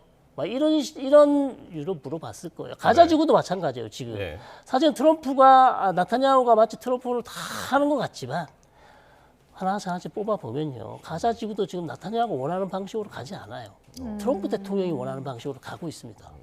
그렇기 때문에 물론 이번 같은 경우는 나타냐후가 좀 트럼프 대통령 끌고 갔다 할 수 있겠지만 모든 사안에 중동 모든 사안에 대해서 나타냐후 마음대로 다 할 수 있다. 전혀 그렇지 않고요. 지금 트럼프 대통령이 원하는 거는 가자지구 보세요. 지금 나타냐후는 휴전을 하고 싶지 않은 거를 휴전을 당했고 휴전 2단계로 가고 싶지 않았는데 하마스 무장 해제가 안 됐는데 휴전 2단계로 갔고 전혀 원하지 않은 방향으로 가고 있어요. 그러니까 미국 입장에서는 빨리 끝내고 싶겠죠. 그렇죠. 그런데 지금 네타냐후는 어떤 상황이냐면 저희 보도 있었습니다만 국내 지지율이 급등하고 있다라는 이야기가 있단 말이에요. 네네. 네타냐후는 지금 이거를 쉽게 끝내지 않고 여기서 이란을 빨리 접수하고 싶어 할 것 같은데 어떻게 공동으로 이게 출구가 나올까요? 출구 전략이? 글쎄요, 뭐 결국은 누차 말씀드렸다시피 이거는 기본적으로 이스라엘이 만들어 놓은 큰 프레임 안에 미국이 자기의 능력을 더한 거라고 저는 평가를 하고 있습니다. 그런데요, 아마 이거 애초에 계획을 했을 때 트럼프 자체도요, 언제든 내가 이 플러그를 뽑을 수 있다라는 자신감과 그런 방향성으로 들어갔을 거라고 보고요. 그래서 지금 아까 우리 지금 교수님께서 설명 잘해 주셨잖아요. 이스라엘이 하고 싶다고 할 수 있는 게 아닙니다. 미국이 당장이라도 플러그를 뽑아버리면은 이건 어쩌면 끝날 수도 있는 거고 이제 그 끝나는 모습이 어떻게 끝날지 이거를 그려내는 것이 아마 이 전쟁의 저는 가장 중요한 그게 포인트가 아닐까. 두렵기 때문에 이스라엘 기자들이 물어본 거예요. 이스라엘은 적어도 한 3주 정도는 가야 된단 말이에요. 지금 생각하는 게 이제 10일 됐잖아요. 그럼 한 10여칠이 더 남았습니다. 그런데 갑자기 트럼프가 우리가 이제 하메네이도 죽였고 어느 정도 이란의 모든 시설을 다 망가뜨렸고 이란은 이제 더 이상 전쟁할 수 없는 수준이 안 됐다. 승리했다. 휴전. 자, 그러니까 이스라엘 기자들은 그런 거를 우려해서 물어본 거예요. 그래서 그런데 모지타바가 등장했잖아요. 플러그를 뽑기에는 뭐 이게 전쟁 전이나 후나 별로 변한 게 없을 것 같단 말이에요. 지도부가. 그렇죠. 그러니까 이게 요소가 지금 세 개인 겁니다. 그러니까 지금 모즈타파가 등장해서 지금 이게 강경으로 갈지 안 갈지, 그다음에 미국하고 이스라엘이 과연 이거를 계속 끌고 가서 계속 될지, 그다음에 국제사회나 지금 유가 에너지 지금 요동치는 거에 대해서 야 이거 끝내라고 얘기하는 거 이거 받아들일지, 이 세 가지 요소가 지금 지독하게 얽히고 설켜서 이게 지금 이제 모양새가 안 보이는 것 같기도 한데, 근데 그럼에도 불구하고 가장 중요한 그 키는 저는 트럼프가 쥐고 있지 않나. 그렇죠. 제가 드리고 싶은 말씀도 네. 트럼프가 내일이라도 휴전하자고 하잖아요. 나타냐고 할 수 있는 게 없어요. 없습니다. 휴전을 할 수밖에 없다. 휴전을 할 수밖에 없어요. 예, 그럼요. 어떻게 그러면 트럼프 대통령이 휴전하고 이제 그만하자고 하는데 그걸 무릅쓰고 자기 혼자서 공격을 한다고요? 그거는 저는 어렵다고 봐요. 지금 결상전 외치고 있는 이란 입장에서도 뭐 정보기관이나 제3국 통해서 어느 정도 조건 타진한다 이런 보도도 그렇죠. 계속 나왔었잖아요. 계속 나오고 있죠. 이미 벌써 나왔지만 그래서 물밑에서는 계속 이란하고 협상을 하고 있을 거예요. 어떤 방식으로든. 그러나 그게 이제 아주 가시적인 성과가 안 나왔을 뿐이고요. 트럼프 대통령이 모든 걸 결정하는 거는 지금 전 세계가 다 알고 있는 사실인 것 같습니다. 그러면 정확히 뭘 원하는지가 아까 말씀하신 그렇죠. 것처럼 그걸 언제 끝내고 싶은지를 모르는 거죠. 알겠습니다. 네, 두 분 말씀 오늘 여기까지 듣겠습니다. 성일광 서강대 유럽연화 연구소 교수 그리고 양욱 아산정책연구원 연구위원과 함께했습니다. 두 분 고맙습니다. 감사합니다.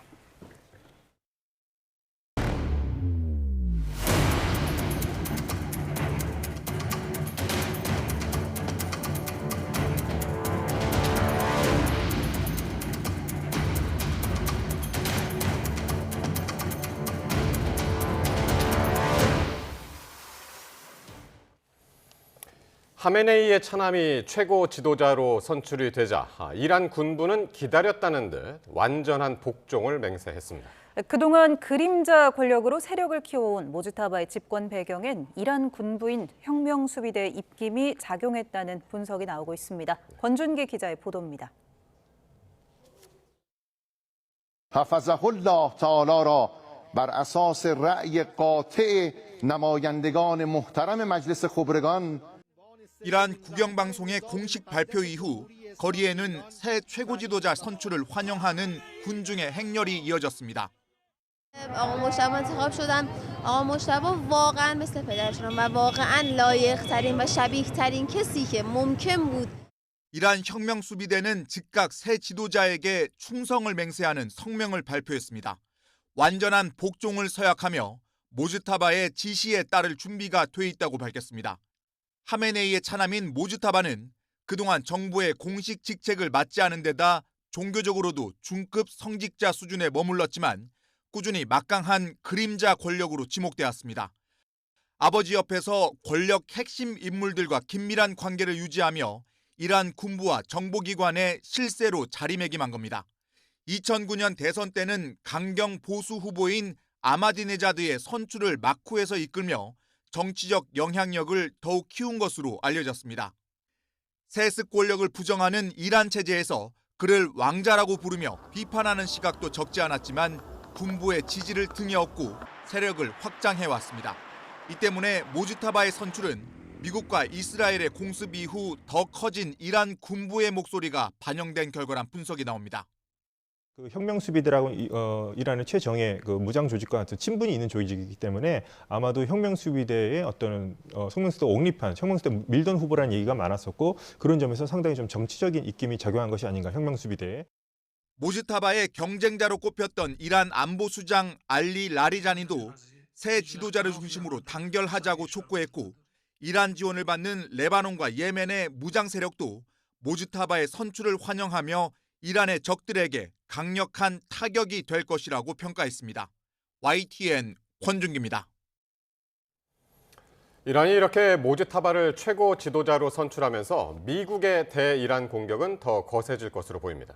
트럼프 대통령의 경고에도 이란이 강한 항전 의지를 밝히면서 전쟁 장기화도 우려됩니다. 워싱턴 홍상희 특파원입니다. 트럼프 대통령은 이란의 새 최고 지도자에 대해 하메네이의 아들은 용납할 수 없다는 입장을 밝혀왔습니다. 자신이 이란의 차기 지도자 선출에 관여해야 한다고 주장하기도 했습니다. 하지만 대미 강경파 모즈타바를 최고 지도자로 선출하면서 이란은 미국에 항전하겠다는 의지를 분명히 밝힌 것으로 해석됩니다. 호르무즈 해협 봉쇄로 유가 급등을 일으켜 국제 경제를 흔들고 주변국을 공격해 장기전으로 승부를 보겠다는 전략으로 풀이됩니다. 이스라엘군은 이미 전쟁 장기화를 예고했습니다. ישראל נמצאת כבר שנתיים במצב של חירום מתמשך. אנחנו צריכים בעיקר כרגע לגלות התמדה ואורך רוח. זה ייקח עוד זמן רב. לזה אתם צריכים להיות מוכנים. 전문가들도 사태 악화를 경고하고 있습니다. assume that he will be a continuation of what his father was, which is a very hardline ideological cleric. And if this continues then, and in particular, if they start to widen their target list, it's going to escalate things, and it could prolong things as well. 앞서 4주에서 6주일의 군사작전을 지시했던 트럼프 대통령은 이번엔 전쟁 기간을 예측하지 않겠다고 말을 바꿨습니다. 트럼프 대통령은 이란에 대한 공격 수위를 더 높일 것으로 예상됩니다. 미군 사망자도 늘어나면서 전쟁이 길어질수록 미국 내 여론도 악화할 가능성이 커졌습니다. 워싱턴에서 YTN 홍상입니다. 튀르키예 국방부는 현지 시간 9일 이란에서 발사된 탄도미사일을 격추했다고 밝혔습니다. 튀르키예에서 이란 미사일이 격추된 건 지난 4일에 이어서 두 번째입니다. 격추된 미사일 잔해 일부는 튀르키예 동남부, 가지안테프 남부에 떨어졌지만 사상자는 없는 것으로 전해졌습니다. 미국이 현지 시간 9일 이란과 가까운 튀르키예 동남부 지역에 대한 여행 경보를 상향하고 비필수 외교 인력의 소개령을 내렸습니다. 튀르키예 수도 앙카라에 주재하는 미국 대사관은 SNS를 통해 발표한 공지에서 튀르키예 나머지 지역의 여행 경보는 2단계 주의 강화지만 동남부 지역은 4단계인 여행 금지로 상향됐다고 밝혔습니다. 그러면서 미국 국무부는 비상 상황이 아닌 공무원과 가족은 아다나 주재 총영사관을 떠날 것을 지시했다고 덧붙였습니다. 170명이 넘는 어린이가 숨진 이란 초등학교 참사 당시 미군의 토마호크 미사일로 추정되는 물체가 현장을 폭격하는 영상이 공개됐습니다. 이란이 벌인 자작극이라고 둘러댔던 트럼프 미국 대통령의 해명이 도마 위에 오르면서 미군 책임 논란이 거세지고 있습니다. 김경수 기자의 보도입니다. 굉음과 함께 커다란 미사일이 건물을 타격합니다. 비명과 함께 순식간에 검은 연기가 피어오르고 놀란 사람들은 서둘러 몸을 피합니다. 이란의 통신사 메르가 공개한 지난달 28일 이란 남부 미나브의 여자 초등학교 포격 당시 영상입니다. 인근 공사 현장에서 촬영된 화면으로 이란 해군기지 옆에 있던 초등학교는 폭격으로 지금까지 170여 명의 어린이가 숨진 것으로 파악됐습니다. سند جنایت رژیم صهیونیستی برای همه اثبات بود. خوبی آوارها رو ببینید. این یک مدرسه‌این که 워싱턴 포스트는 영상을 본 무기 전문가 8명이 일제히 해당 무기를 토마호크 미사일로 지목했다고 보도했습니다. 또 영상을 검토한 대학 교수 2명도 영상이 조작됐거나 날조된 건 아닌 것으로 보인다는 의견을 실명과 직함을 밝히고 제시했다고 소개했습니다. 앞서 트럼프 미국 대통령은 이란 초등학교 폭격은 이란이 한 짓이라고 둘러댔고 헤그세스 미국 국방부 장관도 민간인을 목표로 삼는 건 이란뿐이라고 주장했습니다. Based on what I've seen, that was done by Iran. They have no accuracy whatsoever. It was done by Iran. 토마호크는 해군 함정이나 잠수함에서 발사가 가능한 장거리 순항 미사일로 이란 전쟁에 참여하고 있는 군사 세력 가운데 토마호크를 가진 곳은 미군이 유일합니다. 이와 관련해 미국 중부사령부 공보 담당자는 해당 영상에 관해 논평을 거부했으며 이 영상에 나오는 것이 미국이 발사한 토마호크 미사일이 맞느냐는 질문에도 답하지 않았습니다. 무기 전문가들은 이번 공격에 토마호크가 사용됐다면 학교를 폭격한 것도 미군일 것이라는 분석에 힘이 실린다고 설명했습니다. YTN 김경수입니다. 중동 사태가 격화하는 가운데 우리 국민 370여 명을 태운 비행기가 한국에 도착할 예정입니다. 우리 정부 요청으로 긴급 편성된 민항기가 카타르 도하에서 출발한 건데 2시간 정도 뒤면 공항에 도착합니다. 현장에 나가 있는 취재기자 연결합니다. 윤태인 기자. 네, 인천국제공항에 나와 있습니다. 네, 비행기 도착 시간이 이제 얼마 안 남았는데요. 그 비행기에는 몇 명이 탄 겁니까? 네, 우리 국민 378명이 탑승한 여객기가 내일 새벽 이곳으로 들어옵니다. 여객기는 우리 시각으로 오늘 오후 3시 45분쯤 카타르 도하에서 출발했고 내일 새벽 1시쯤 도착할 것으로 보입니다. 원래 0시 20분쯤 인천공항에 도착할 예정이었지만 40분 정도 연착되는 것으로 알려졌습니다. 이번 항공편은 카타르 항공이 운영하는 민항기인 것으로 파악됐습니다. 현재 카타르 영공은 제한적 개방 상태로 일부 유럽행 비상 항공편만 운행되고 있는데요. 현지 대사관은 우리 국민 약 400명을 접촉해 긴급 항공편 탑승 수요 파악을 거쳐 출국 수속 등 관련 절차를 지원했습니다. 앞서 주 카타르 대사관이 진행했던 한국행 항공편 수요 조사를 보면 고령자나 임산부, 영유아 등을 우선으로 탑승할 수 있도록 한 것으로 확인됐습니다. 대사관 측은 카타르에 있는 우리 국민의 신속하고 안전한 귀국을 지원하기 위해 카타르 정부와 항공사를 대상으로 항공편 재개를 요청해왔다고 설명했는데요. 카타르 정부가 이 요청을 받아들여 395석의 한국행 긴급 항공편을 편성한 것으로 파악됐습니다. 어제도 우리 국민들이 탑승한 전세기가 아랍에미리트에서 들어왔죠. 네, 아랍에미리트 아부다비에서 200여 명이 전세기를 타고 오늘 새벽 1시 20분쯤 무사히 한국에 도착했습니다. 그보다 앞서 두바이발 비행기도 어제 오후 6시쯤 도착했습니다. 지난 1일부터 중동 사태가 빚어지면서 두바이 직항편 운항이 중단됐었는데 닷새 만인 6일부터 하늘길이 일부 열리면서 우리 국민들이 귀국길에 올랐습니다. 외교부는 현재 카타르와 아랍에미리트를 포함해 중동 7개국에 내려진 특별 여행주의보를 여행경보 3단계 철수 권고로 상향 발령했습니다.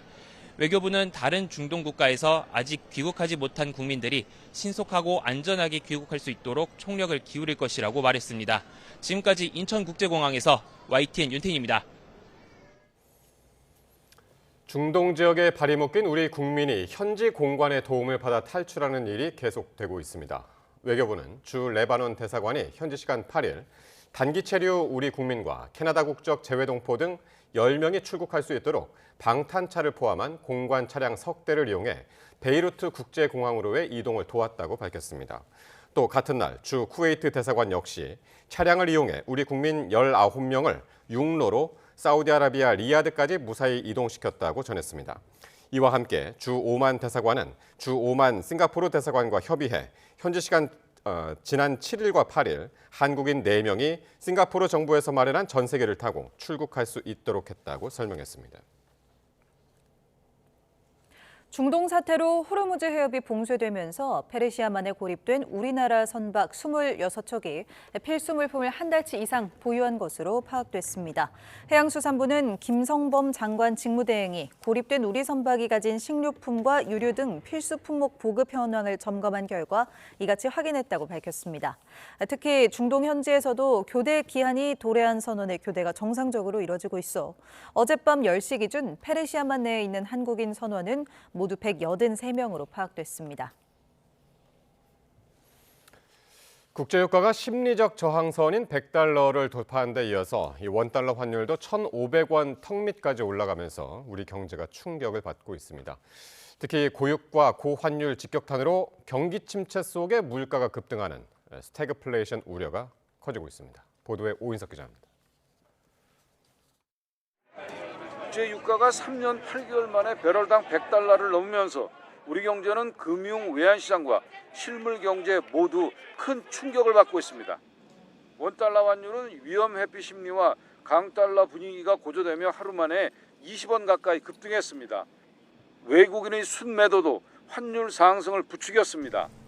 우리는 굉장히 이제 불안하니까 그 후폭풍이 증시로 환율로 물가로 이어지고 있는 겁니다. 중동산 원유 비중 고환율도 마찬가지로 더 큰 아시아 국가 가운데 가장 중동전에 취약한 구조가 우리나라입니다. 국제 유가 급등은 세계 교육을 위축시키고 물류 차질도 빚어지면서 우리 수출에도 부정적인 영향을 줄 것으로 우려됩니다. 수출 기업의 부담이 커지면 올해 경제 성장 전망도 하향 조정 가능성이 있습니다. 정부는 우리 경제가 2% 성장할 것으로 예측하면서 두바이유 기준으로 배럴당 62달러를 전망했지만 국제 유가는 이미 100달러를 넘었습니다. 현대경제연구원은 유가가 연평균 배럴당 150달러 이상이 되면 우리 경제 성장률이 0.8%포인트 하락할 수 있다고 예측했습니다. 고유가와 고환율은 소비 심리도 위축시켜 올해 내수 회복 기대도 약화시킬 수 있습니다. 특히 고유가는 국내 물가에 직격탄을 날릴 것으로 우려됩니다. 앞서 지난 2022년 러시아 우크라이나 전쟁 영향 등으로 두바이유가 연평균 97달러로 오르며 국내 소비자 물가는 5.1%로 급등했습니다.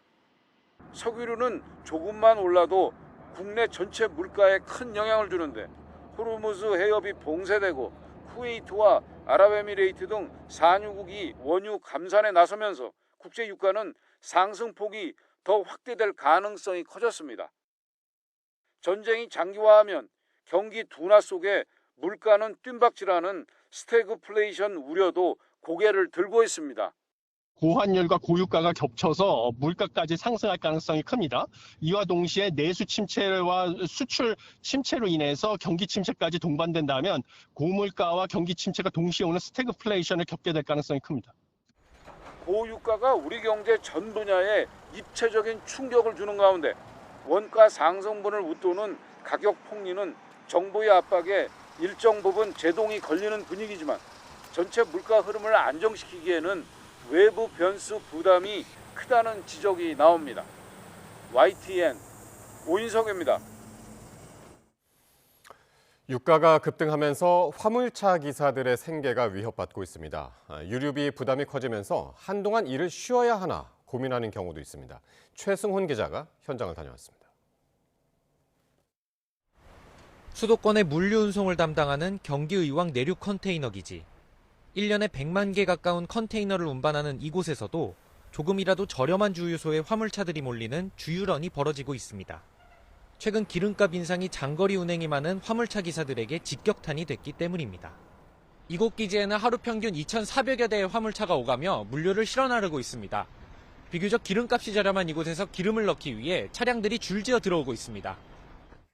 이런 노력에도 이전에 비하면 부담이 상당합니다. 서울과 부산을 오가는 경우 하루 평균 운행 거리는 1,000km 수준. 한 번에 500리터씩 기름을 넣고 2, 3일을 다니는데 얼마 전까지 50만 원이던 주유비가 80만 원까지 올랐습니다. 80만 정도가 그냥 유류비로 더 나가빈다 이래 비면은 우선 일정한 고정 비용이 있을 건데 거기서는 이제 또 대출 받아가 생활하든지 뭐 그래 하는 수밖에 없는 거지. 기사들은 이러다가는 일을 해도 남는 게 없겠다며 한숨을 쉽니다. 원래 기름값이 오르기 전에도 전체 매출의 한 절반 정도의 기름값을 차지를 했는데 지금 기름값이 오르고 난 이후로부터는 절반 이상을 지금 기름값으로. 더구나 앞으로 기름값이 더 오를 것으로 보여 막막한 상황. 일부 기사들은 잠시 일을 쉬어야 하나 고민합니다. 이렇게 고생해서 비싼 기름을 넣을 바에는 그냥 차라리 일을 쉬는 게 오히려 버는 걸 수도 있겠다라는 생각을 하기도 합니다. 중동 사태가 길어질 우려가 커지는 가운데 화물차 기사들의 시름이 깊어지고 있습니다. YTN 최승훈입니다. 중동 사태로 연일 치솟는 기름값에 주유소가 폭리를 취하는 것 아니냐는 지적도 나오는데요. 주유소들은 정유사 탓을 하고 있습니다. 그런가 하면 소비자들은 국제유가 상승 부담이 과도하게 전가된다면서 대책 마련을 촉구하고 있습니다. 이수빈 기자입니다. 서울의 한 주유소. 취재진이 다가가 기름값 상승에 대해 묻자 주유소도 운영이 힘들다며 돌아가 달라고 손살에 칩니다. 싸게 팔 때는 아무 저기도 안 하고 상황이 해갖고 올라가니까 난리들을 치고 본사에서 조금씩 참아주세요라는 식으로 얘기들을 하지. 중동 사태 이후 기름값이 지나치게 빨리 오른다는 지적이 나오는 가운데 취재진이 돌아본 서울 경기 지역 주유소 13곳은 대부분 비슷한 반응이었습니다. 어렵게 문을 열어준 한 주유소 대표는 주유소가 일부러 급하게 가격을 올리는 것도 폭리를 취하는 것도 아니라며 항변했습니다. 가격을 못 준다 이거지. 정사에서. 그럼 주유소들은 어떻게 해야 돼요? 계속 가격을 올릴 수밖에 없는 거지. 우리는 비싸게 드리니까 비싸게 팔 수밖에 없다 이거지. 정유사에서 매주 공지하는 공급 기준가가 무서운 속도로 치솟으면서 주유소들도 가격 인상 압박을 견디기 힘들다는 겁니다.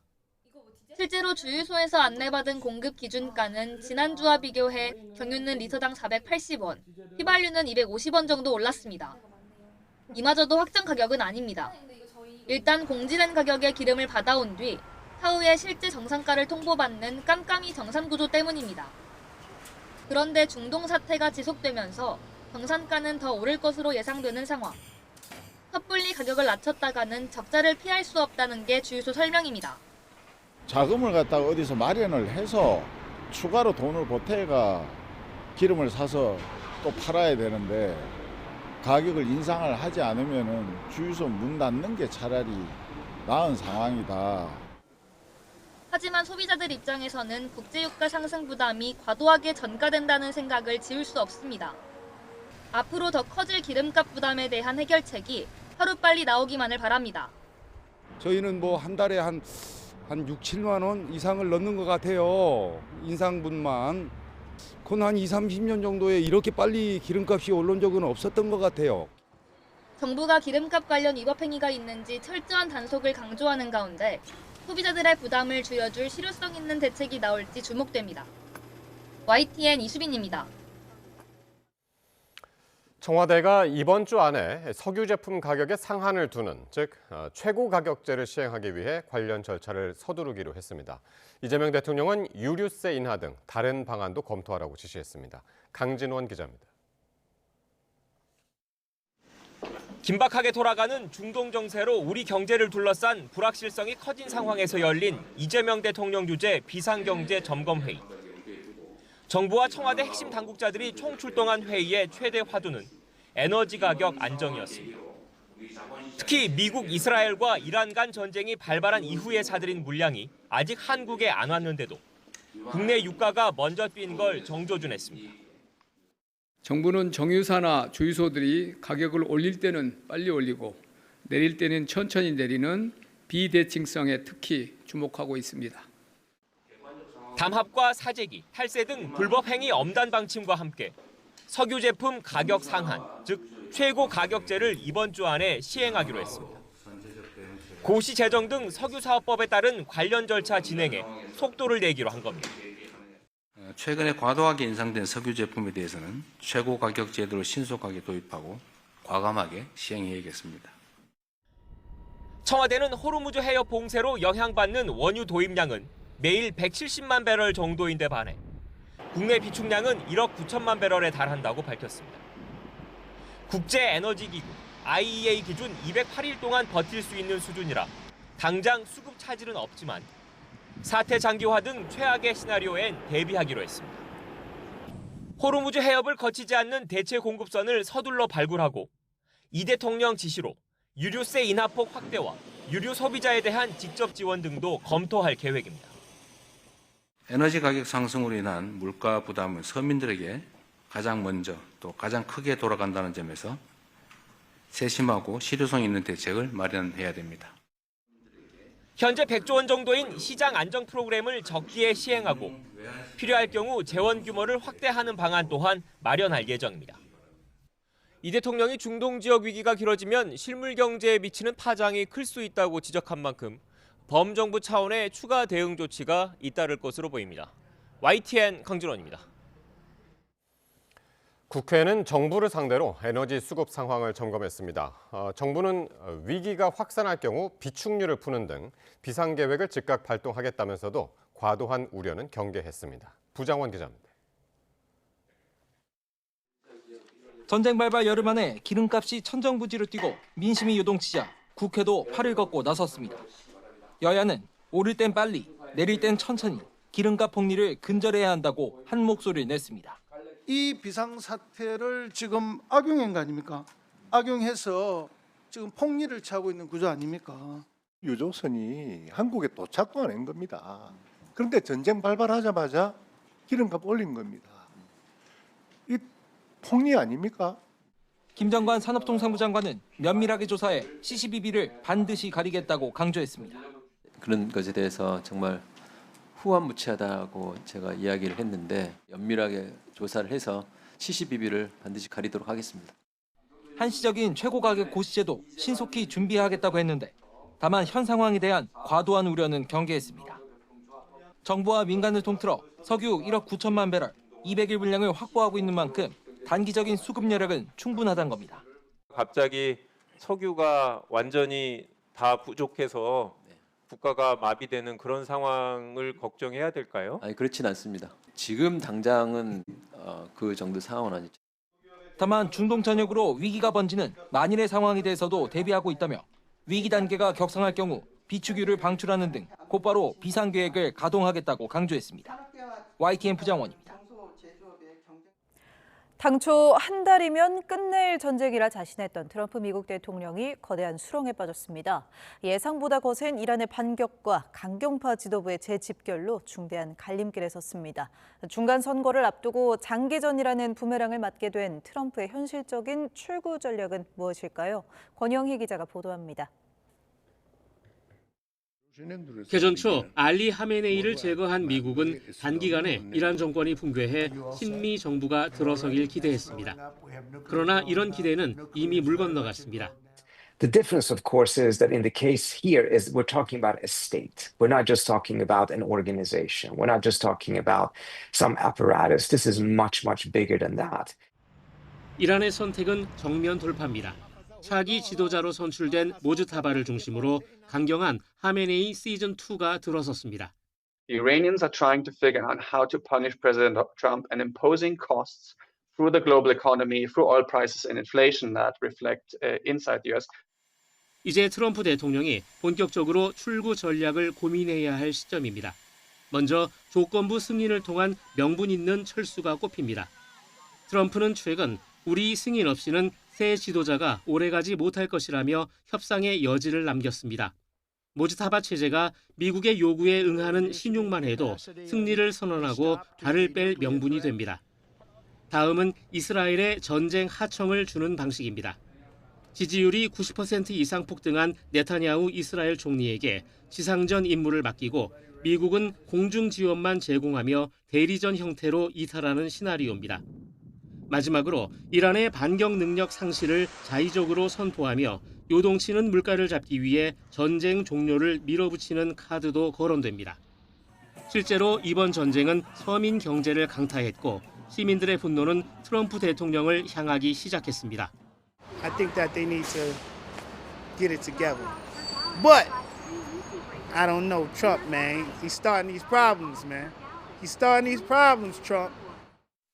미군 7명이 숨지고 동맹국도 전쟁 장기화를 우려하는 상황에서 트럼프의 입지는 좁아지고 있습니다. 용납할 수 없다던 모즈타바와 거래를 할지 아니면 더 깊은 수렁으로 들어갈지 트럼프의 고민이 깊어지고 있습니다. YTN 권영입니다.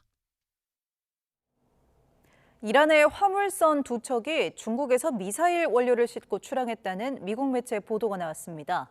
중국이 중동의 특사를 파견해 중재 외교에 나선 시점과 맞물렸습니다. 베이징 강정규 특파원입니다.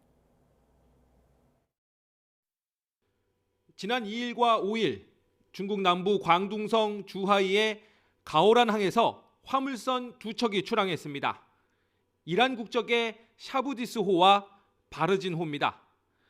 탄도미사일 원료 공급 혐의로 미국과 영국, EU의 제재 명단에 오른 이란 해운공사 소속입니다. 미국 워싱턴 포스트는 이 배에 고체 로켓 원료인 과염소산 나트륨이 실렸다고 보도했습니다. 해운 자동 식별 시스템 지도를 보면 두 선박은 현재 말라카 해협에 진입하고 있습니다. 목적지는 이란의 반다르 아바스 항과 차바하르 항, 각각 15일과 16일에 도착할 예정입니다. 두 항구 모두 이란 해군 기지가 있는 곳입니다. 특히 반다르 아바스 항은 지난해 4월 중국에서 수입한 미사일 원료가 폭발했다고 지목된 곳입니다. و حتما تلاش خواهیم کرد که هم به کسانی که جانشون از دست دادن بگیم به خانواده هاشون رسیدگی کنن و هم عزیزانی که مجروح شدن حتما رسیدگی خواهیم کرد. 이런 가운데 중국이 파견한 중동 특사는 본격적인 중재 외교에 나섰습니다. 아랍 맹주격인 사우디아라비아의 외무장관과 걸프 협력회의 사무총장부터 만났습니다. 中方呼吁立即停止军事行动，尽快重回对话谈判，避免紧张局势进一步升级. 중국의 중재 외교 개시와 맞물려 다시 불거진 미국발 이란 무기 공급설.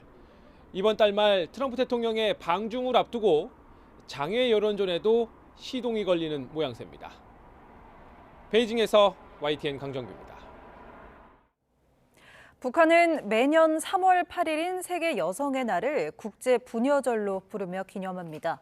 올해는 김정은 국무위원장이 직접 연설까지 하며 여성들의 역할을 강조하고 나섰는데요. 한미연합훈련에 대해서는 이례적으로 침묵을 이어가고 있습니다. 이종원 기자입니다. 김정은 국무위원장과 딸 주애가 행사장에 들어서고 부인 리설주가 뒤를 이어 입장합니다. 주빈으로 초청된 조선중앙TV 아나운서인 리춘희와 손을 맞잡으며 반갑게 인사도 나눕니다. 북한이 국제 부녀절로 부르는 세계 여성의 날을 맞아 축하 공연을 연 건데 김 위원장은 처음으로 연설도 하고 반영 매체에 육성도 공개했습니다. 순결하고 대바르며 강한 조선 여성의 고유한 그 특질은 힘과 용기와 승리를 더해주는 혁명의 든든한 기둥으로 되고 있습니다. 관객들은 10분 가까이나 이어진 연설 내내 꼿꼿이 선 채로 연설을 들으며 눈물을 훔쳤고 이런 모습은 여러 차례 클로즈업됐습니다.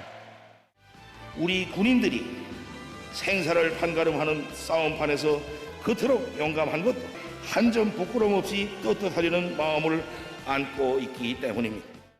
이처럼 북한은 중동 사태 이후에도 예정된 정치 일정이나 내부 행사 등을 이어가며 결속에 주력하는 모습입니다. 제9차 당대회 이후 사회주의 전면적 발전을 추진하는 과정에서 여성의 역할을 강조하면서 사회주의 대가정 모습을 보여주기 위한 측면이 있다고 보여집니다. 다만 한미연합훈련 자유의 방패에 대해선 예년과 달리 별다른 반응을 보이지 않고 있습니다. 야외훈련이 절반가량 축소됐다곤 하지만 한미연합훈련은 북한이 철회를 주장하는 대표적인 미국의 대북 적대 정책 중 하나로 꼽힙니다. 일단 중동 사태가 영향을 미친 거나 분석이 나옵니다. 북한은 이란 전쟁의 여파가 북한에게 영향을 미치는 걸 상당히 경계하고 있기 때문에 민감한 반응, 이런 부분들은 자제할 가능성이 좀 있어 보입니다. 통일부도 당분간 북한이 관망기조를 이어갈 것으로 예상하면서도 아직 훈련 초기인 만큼 도발 여부 등은 좀 더 지켜볼 필요가 있다고 설명했습니다. YTN 이종원입니다.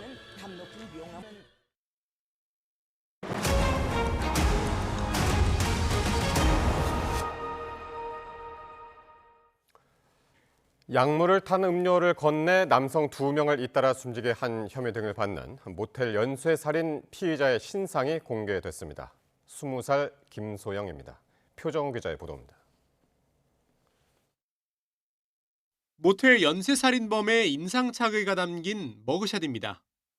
나이는 20살, 이름은 김소영입니다. 지난달 체포된 뒤 알려지지 않았던 얼굴과 이름 등 신상 정보가 검찰 심의위원회를 거쳐 약 한 달 만에 공개된 겁니다. 약물 건넨 이유가 뭡니까? 살해 의도 있으셨나요? 검찰은 범죄의 중대성과 피해자 보호 필요성 등을 종합 검토했다고 설명했습니다. 김소영은 직접 심의위원회에 출석해 의견을 진술했는데 구체적인 발언 내용은 확인되지 않았습니다. 유족 측은 당연한 결정이라며 경찰 수사 단계에서 진작 신상이 공개됐어야 한다고 주장했습니다. 남아있는 수사와 재판에서 가해자에 대해서 남아있는 의혹들 그리고 드러나지 않았던 사실관계들 이런 것들이 모두 드러나서 엄정한 판결이 내려지기를 기대하고 있습니다. 사이코패스로 판정된 김 씨는 진단평가에서 40점 만점 중 기준치인 25점을 받은 걸로 전해졌습니다. 경찰은 추가 피해 의심 사례 2건에 대해서도 집중 조사를 이어가고 있습니다. YTN 표정우입니다. 인천에서 생후 20개월 된 여아가 방임 끝에 숨졌을 당시 이모부가 아이 몸이 차갑다고 소방에 대신 신고하며 친모를 질책한 정황이 파악됐습니다. 더불어민주당 양부남 의원실이 확보한 119 녹취록에는 지난 4일 저녁 8시 8분 인천 구월동에서 아이의 이모부로 추정되는 A씨가 119에 신고한 내용이 담겼습니다. 당시 A씨는 아이가 사망했다며 접수 요원이 아이가 숨을 안 쉬는지 묻자 몸이 차가워졌다고 말했습니다. 이어 아이 친모로 추정되는 다른 상대에게 뭐하고 이렇게 울고 있느냐고 나무라고 신고를 얼른 했어야 하는 것 아니냐며 질책하는 목소리도 담겼습니다. 경남 지역에서 30대 남성이 주택에 침입해 20, 30대 남녀에게 흉기를 휘둘러 중상을 입혔습니다. 60여 킬로미터를 도주하던 피의자는 스스로 목숨을 끊었는데 경찰은 이들의 관계와 사건 경위를 수사하고 있습니다. 임형준 기자입니다. 검문 중인 경찰관들을 향해 흰색 승용차가 위협하듯 빠르게 전진합니다. 경찰관이 공중을 향해 공포탄을 쏘고 후진에 달아난 승용차를 순찰차가 들이받습니다. 승용차 운전대를 잡은 사람은 30대 남성 A씨. A씨는 이보다 2시간 전쯤 경남 통영에 있는 주택에 침입해 함께 있던 30대 남성과 20대 여성에게 흉기를 휘둘렀습니다. 주택 담을 넘어 창문을 통해 침입한 뒤 범행을 저지르고 집을 빠져나오는 데는 불과 10여 분밖에 걸리지 않았습니다.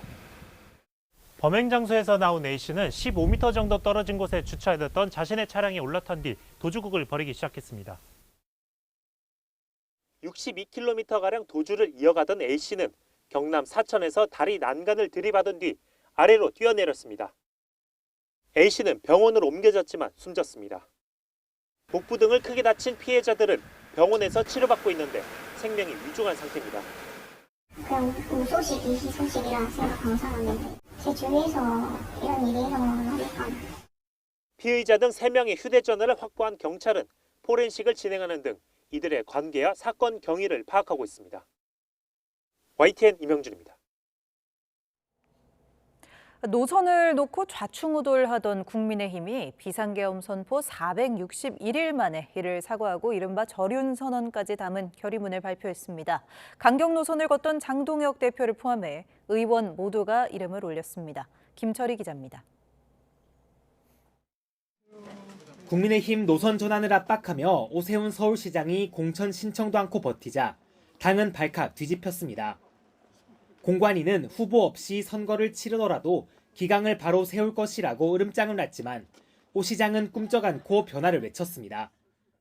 의원총회에서 어떤 논의가 이루어지고 결정이 이루어지는지 기도하는 심정으로 기다릴 순간이라고 생각합니다. 이대로는 선거를 치를 수 없다는 위기감 속에 긴급의원 총회에선 선수와 계파를 가리지 않고 변화를 촉구하는 목소리가 분출했습니다. 전국 정당을 표방하던 국민의힘이 TK 자민련으로 추락했다는 불만이 나왔고 당원 당규에 불법 계엄 반성을 담자는 요구도 제기됐습니다. 국민의힘이라는 로고가 있는 이 운동복을 입고 밖에 나가질 못한다라고 얘기하는 분들은 다 그래요. 3시간 넘게 이어진 난상 토론 끝에 국민의힘은 결의문을 도출했습니다. 비상계엄 선포 461일 만에 나온 현역 의원 전체 명의의 계엄 사과 그리고 절윤 선언입니다. 윤석열 전 대통령의 정치적 복귀를 요구하는 일체의 주장에 명백히 반대합니다. 결코 과거로 되돌아갈 수 없습니다. 또 당내 갈등을 증폭하는 모든 언행을 멈추고 이제는 이재명 정권의 반헌법적 폭주에 함께 대응하자는 데 공감대를 이뤘습니다. 그간 강성 지지층도 품고 가야 한다던 장동혁 대표 역시 결의문에 이름을 올렸고 끝까지 의총장을 지켰습니다. 다만 수석 대변인 명의로 의원들 총의를 존중한다는 말만 전했을 뿐 구체적인 입장은 표명하지 않아 갈등의 불씨는 여전하다는 지적입니다. YTN 김철입니다. 국민의힘 의원총회에서 절윤 선언이 담긴 결의문이 채택된 데 대해 오세훈 서울시장이 긍정적인 평가를 보였습니다. 오 시장은 오늘 저녁 국민의힘 소속 서울구청장과 서울시의회 의원들과 만찬 뒤 기자들을 만나 감사하고 다행스러운 일이라며 선거를 치를 수 있는 최소한의 발판이 마련된 셈이라고 밝혔습니다. 이재명 대통령이 개혁 추진에 신중한 입장을 밝혔습니다. 개혁을 하더라도 초과 삼간을 태워선 안 된다고 SNS에 적은 건데 검찰 개혁을 추진하는 여당 내 강경파를 겨냥한 것으로 보입니다. 홍민기 기자입니다. 이재명 대통령이 자정을 조금 넘은 시각 SNS에 개혁은 외과 시술 같은 교정이 유용할 때가 많다는 제목의 글을 올렸습니다. 공직사회에 문제가 많다지만 모두가 아닌 정치화되고 썩은 일부의 문제라고 적었습니다. 당대표 시절 구속영장 기각과 위중교사 사건 항소심 무죄 판결을 들며 양심적 법관들 덕에 대통령까지 될 수 있었다고 짚었습니다. 그러면서 개혁하더라도 전체를 싸잡아 비난하며 빈대 잡자고 초과삼간 태우는 결과가 되지 않게 조심해야 한다고 강조했습니다. 어떤 개혁이든 그래야 한다며 검찰개혁과 사법개혁을 사례로 들었습니다. 내 의견만이 진리라는 태도를 지적했던 이틀 전 SNS 글보다 직접적인 표현으로 여권이 추진 중인 각종 개혁에 속도 조절과 신중한 태도를 주문한 걸로 해석됩니다. 청와대 내에선 정부 검찰개혁안에 공개 반발하는 민주당 강경파를 향해 불만을 드러내는 기류도 이어지고 있는데 당장 맞대응하기보다는 여당 내 의견 조정이 우선이라며 당청 갈등 확산을 자제하려는 분위기 또한 일킵니다. 대신 검찰개혁 주무장관인 정성호 법무부 장관이 집권 세력의 책임의식을 강조하며 총대를 맸습니다.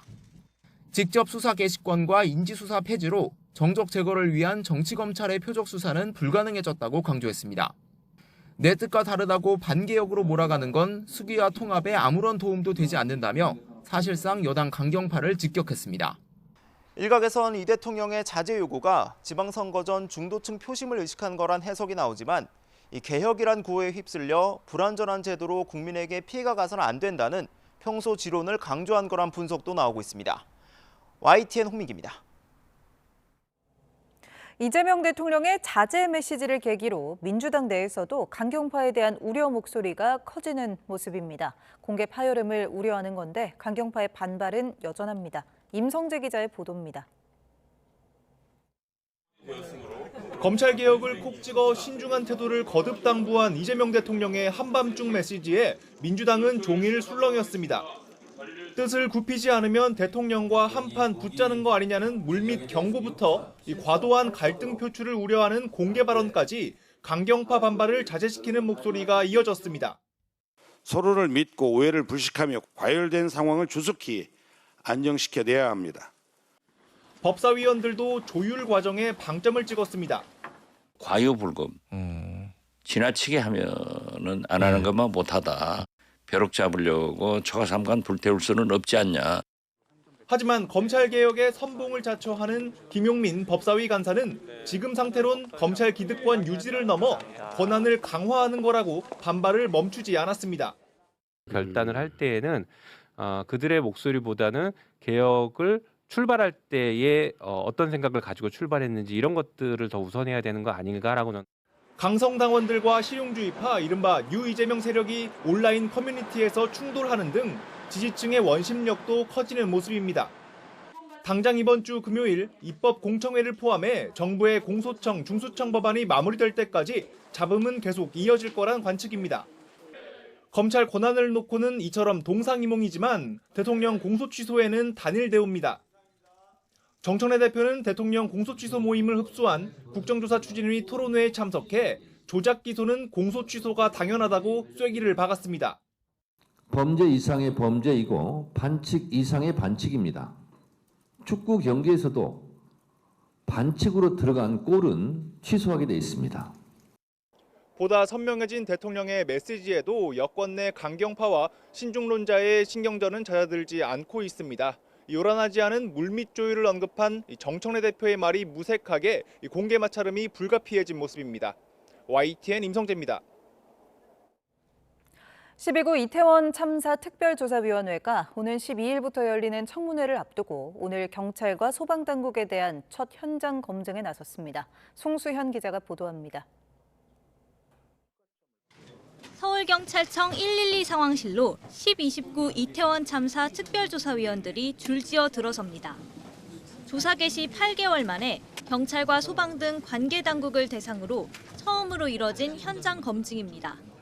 참사 당시 신고를 접수한 당국이 위험 신호를 어떻게 인지하고 처리했는지 등 실제 대응 체계를 확인하기 위해서입니다. 당시에 어떤 시스템으로 참사에 대응을 했는지를 확인하고 그 뒤에 변화 상황을 확인하기 위한 목적입니다. 서울종합방재센터도 찾아 압사 위험 신고가 빗발쳤을 시점에 소방당국의 대응을 점검했습니다. 오는 12일과 13일에 열리는 청문회에는 윤석열 전 대통령과 이상민 전 행정안전부 장관 등 81명을 증인으로 부를 계획입니다. 출석 의사를 밝힌 이 전 장관에 대해서는 청문회 첫날인 12일에 증인으로 참석할 것을 요구해둔 상황입니다. 앞서 윤 전 대통령 측은 재판을 이유로 출석이 어렵다고 밝힌 만큼 특조위는 내일 서울구치소를 찾아 윤 전 대통령에게 특별 면담을 진행할 예정인데 계획대로 이뤄질지는 불투명합니다. YTN 송수연입니다.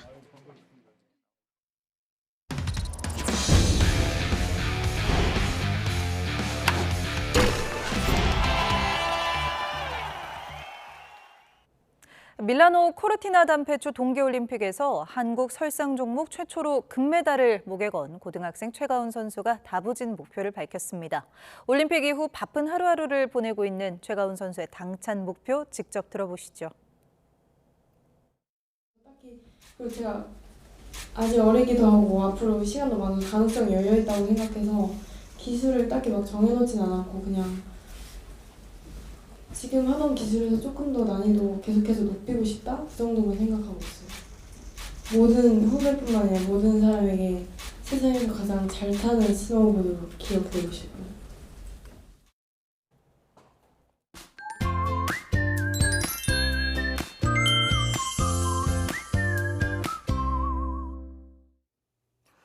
내일 하늘은 맑겠지만 아침 공기가 더 차가워지겠습니다.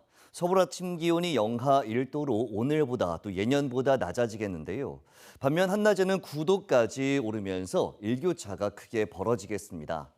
중서부와 영남을 중심으로는 초미세먼지 농도도 짙게 나타나겠습니다. 외출하시는 분들은 큰 일교차에 대비할 수 있는 옷차림 해주시고 미세먼지용 마스크도 챙겨주시기 바랍니다. 또 아침까지 서리가 내리는 곳이 많겠고 호남 내륙에서는 짙은 안개를, 동해안과 제주 해안에서는 너울성 파도를 주의하셔야겠습니다.